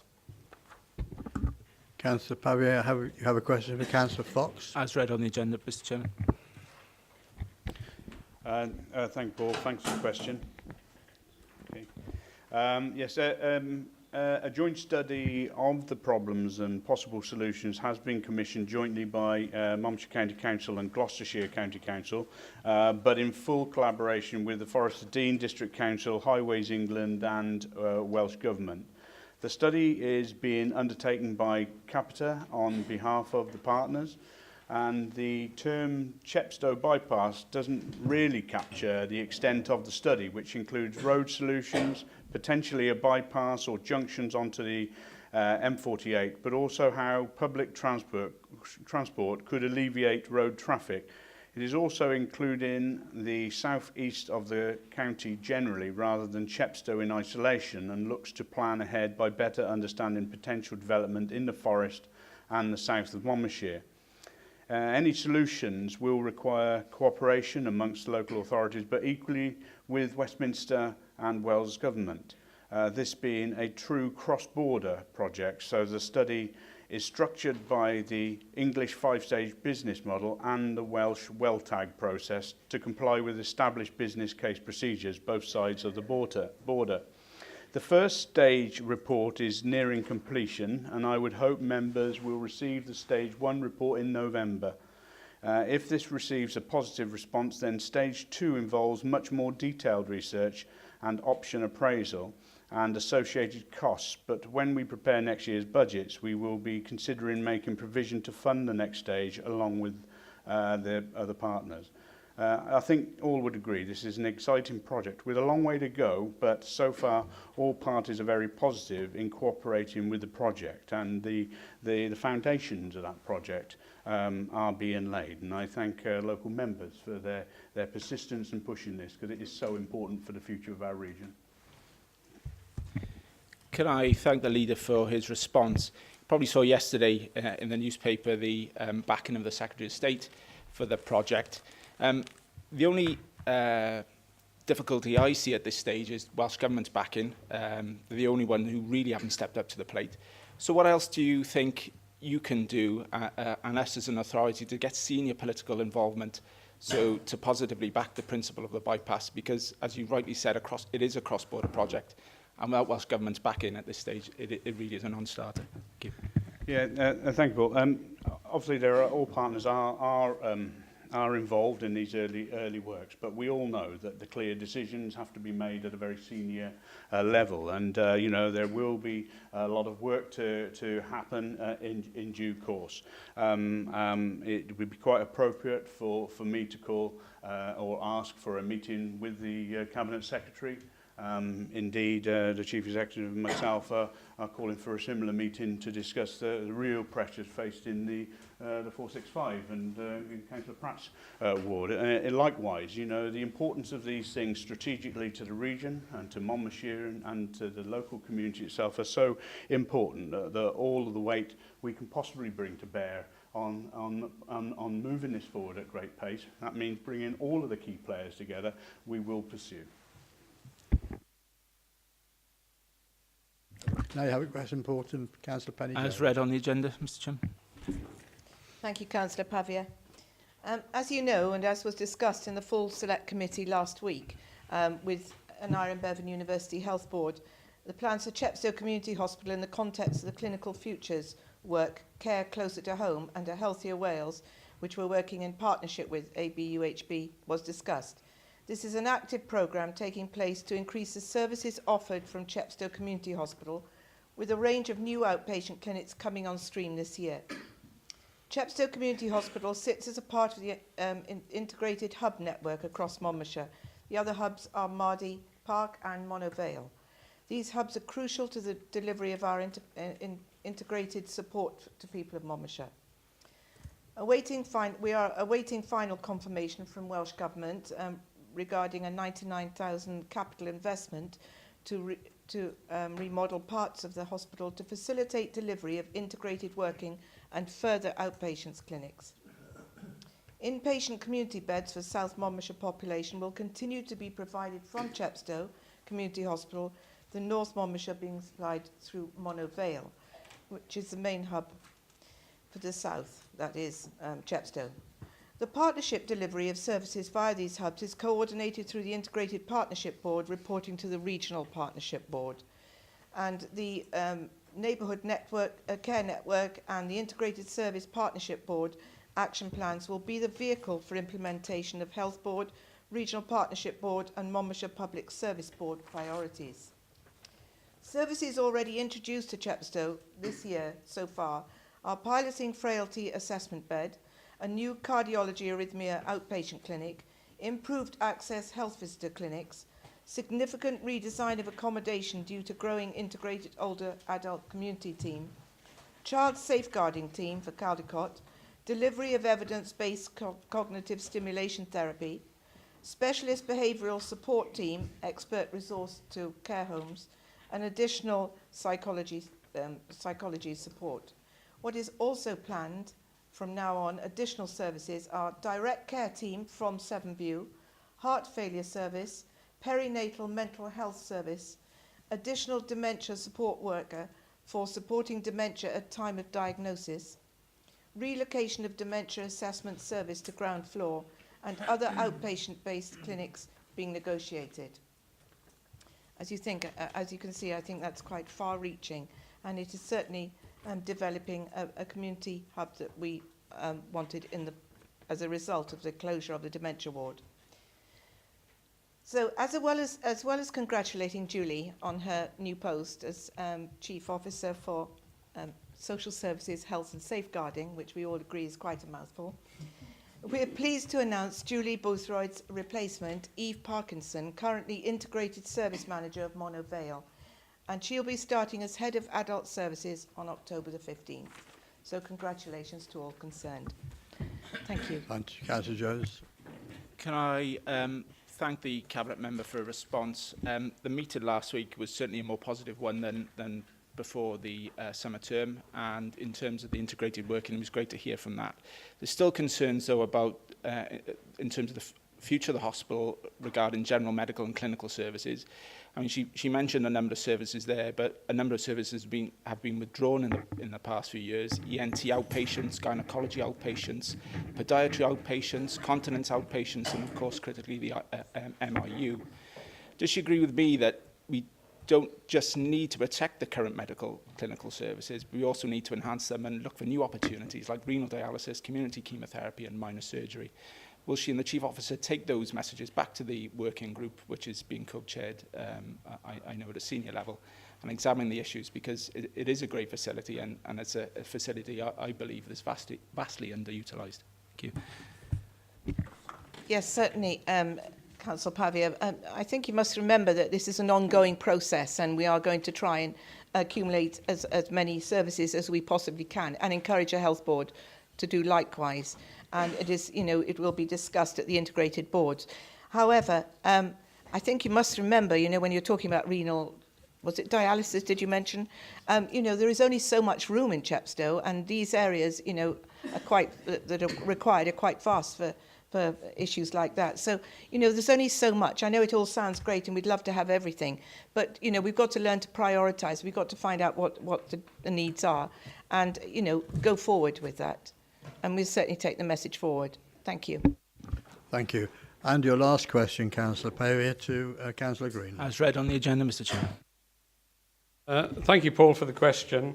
Our Economic Development Unit, Monmouthshire Business and Enterprise, works closely with all of the Chambers of Commerce, and Chepstow is no exception to that. In fact, very shortly we'll be having another meeting with all of the chambers to discuss issues that have arisen. And in July of last year, the Chamber in Chepstow undertook a report on the town centre, which identified various problems. And we've been working as a council, and our officers have been working to help them with issues like cleansing, waste, signage, all of these problems that were evident in Chepstow. And one of the issues that is in Chepstow, it's everywhere really, is the issue of business rates. Personally, I believe that business rates are now outdated. Charging for town centre properties at the rates that they do, when businesses that establish perhaps very lucrative businesses dealing on the internet can be accommodated in much cheaper areas, shows that we have to change this business rates system. And we will continue to lobby Welsh Government to try and get them to look at this whole problem of business rates, because we know that in Chepstow there are a number of businesses who are facing closure because of their high business rates. We try to do all that we can to avoid that, and when there are rate reliefs which are available, we don't expect businesses to come forward and apply. We automatically put those rates through the system, those reliefs through the system. We continue to promote any empty spaces that are available to businesses, not just in the town centre, but in Chepstow itself. And we work with all businesses within the town, as we do with other towns, to try and ensure that we encourage as many people as possible to visit our towns. In terms of tourism, we're also engaged in work there through Visit Monmouthshire, when Chepstow is one of our main areas. And in particular in Chepstow, we look to work with coach operators, because Chepstow, with the castle and with the car parking and the coach parking in the bottom of the town, can actually be a great benefit. And so we want to ensure that we bring those businesses into Chepstow. We also work very closely with Business Wales and with Superfast Business Wales, both to help existing businesses and in order to offer help and assistance to any other businesses that are looking to come into the town. We have had successes. We know, of course, that we lost the Maybe Bridge factory in Newhouse Farm, but we now have a leading designer and engineer of aluminium products, AI UK, in that building. So we have been able to some extent, make good the shortfall left by Maybe Bridge leaving us. You've all probably seen the trucks that are owned by Downton around the area, and now they are going to locate later this year to the former Tesco distribution centre. So that again will help us. And in Chepstow we have a very important business, the Creo Medical business, and that has announced in July that it's raised £48 million through a share issue to support the growth of the business. We will be supporting and encouraging them as well. And the list goes on of areas that we are trying to support. We're working with Gloucestershire County Council, the Forest of Dean. on issues particularly relating to Chepstow and what options we can find from that. But I have to say that as far as town centres are concerned, they all, and Chepstow is no exception, they are all facing huge problems. We can see the way that internet shopping has affected all of our town centres, and in particular in Chepstow we also know the pressure that is likely to come from the removal of the bridge tolls. But hey, wait a minute, it isn't just a matter of our residents going over and shopping in Cripps Causeway. Let's actually take this as an opportunity to promote our towns, and in particular to promote Chepstow.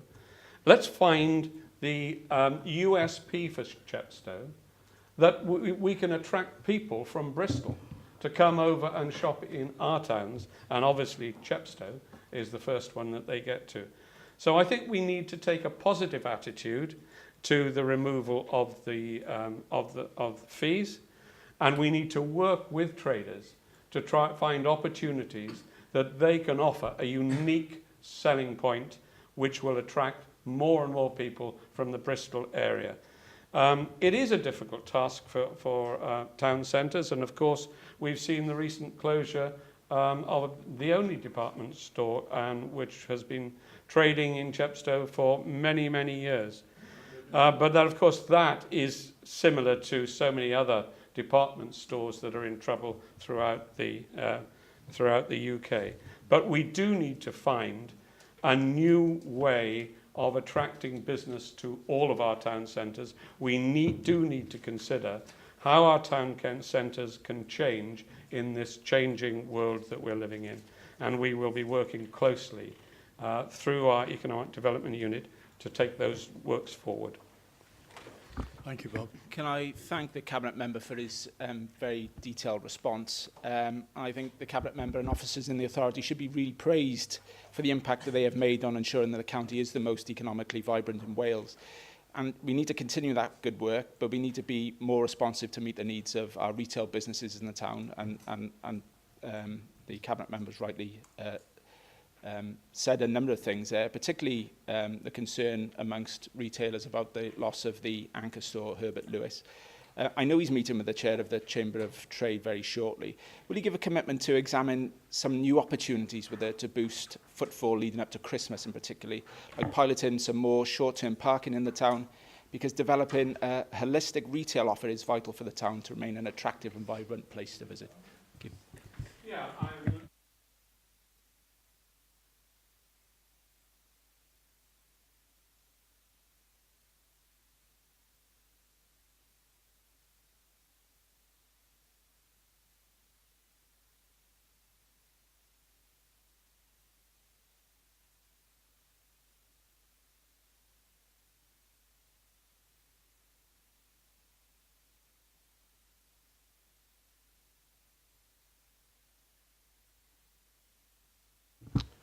Thank you all for your questions.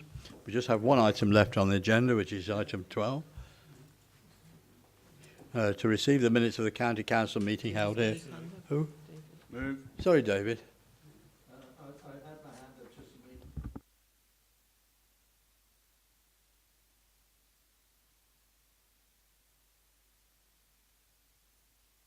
Sorry, David.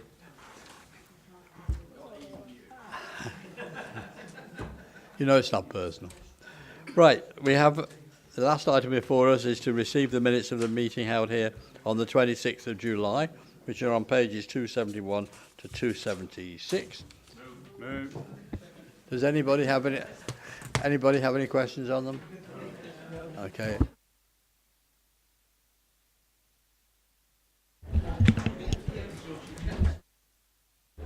Please be upstanding as the chairman leaves the chamber.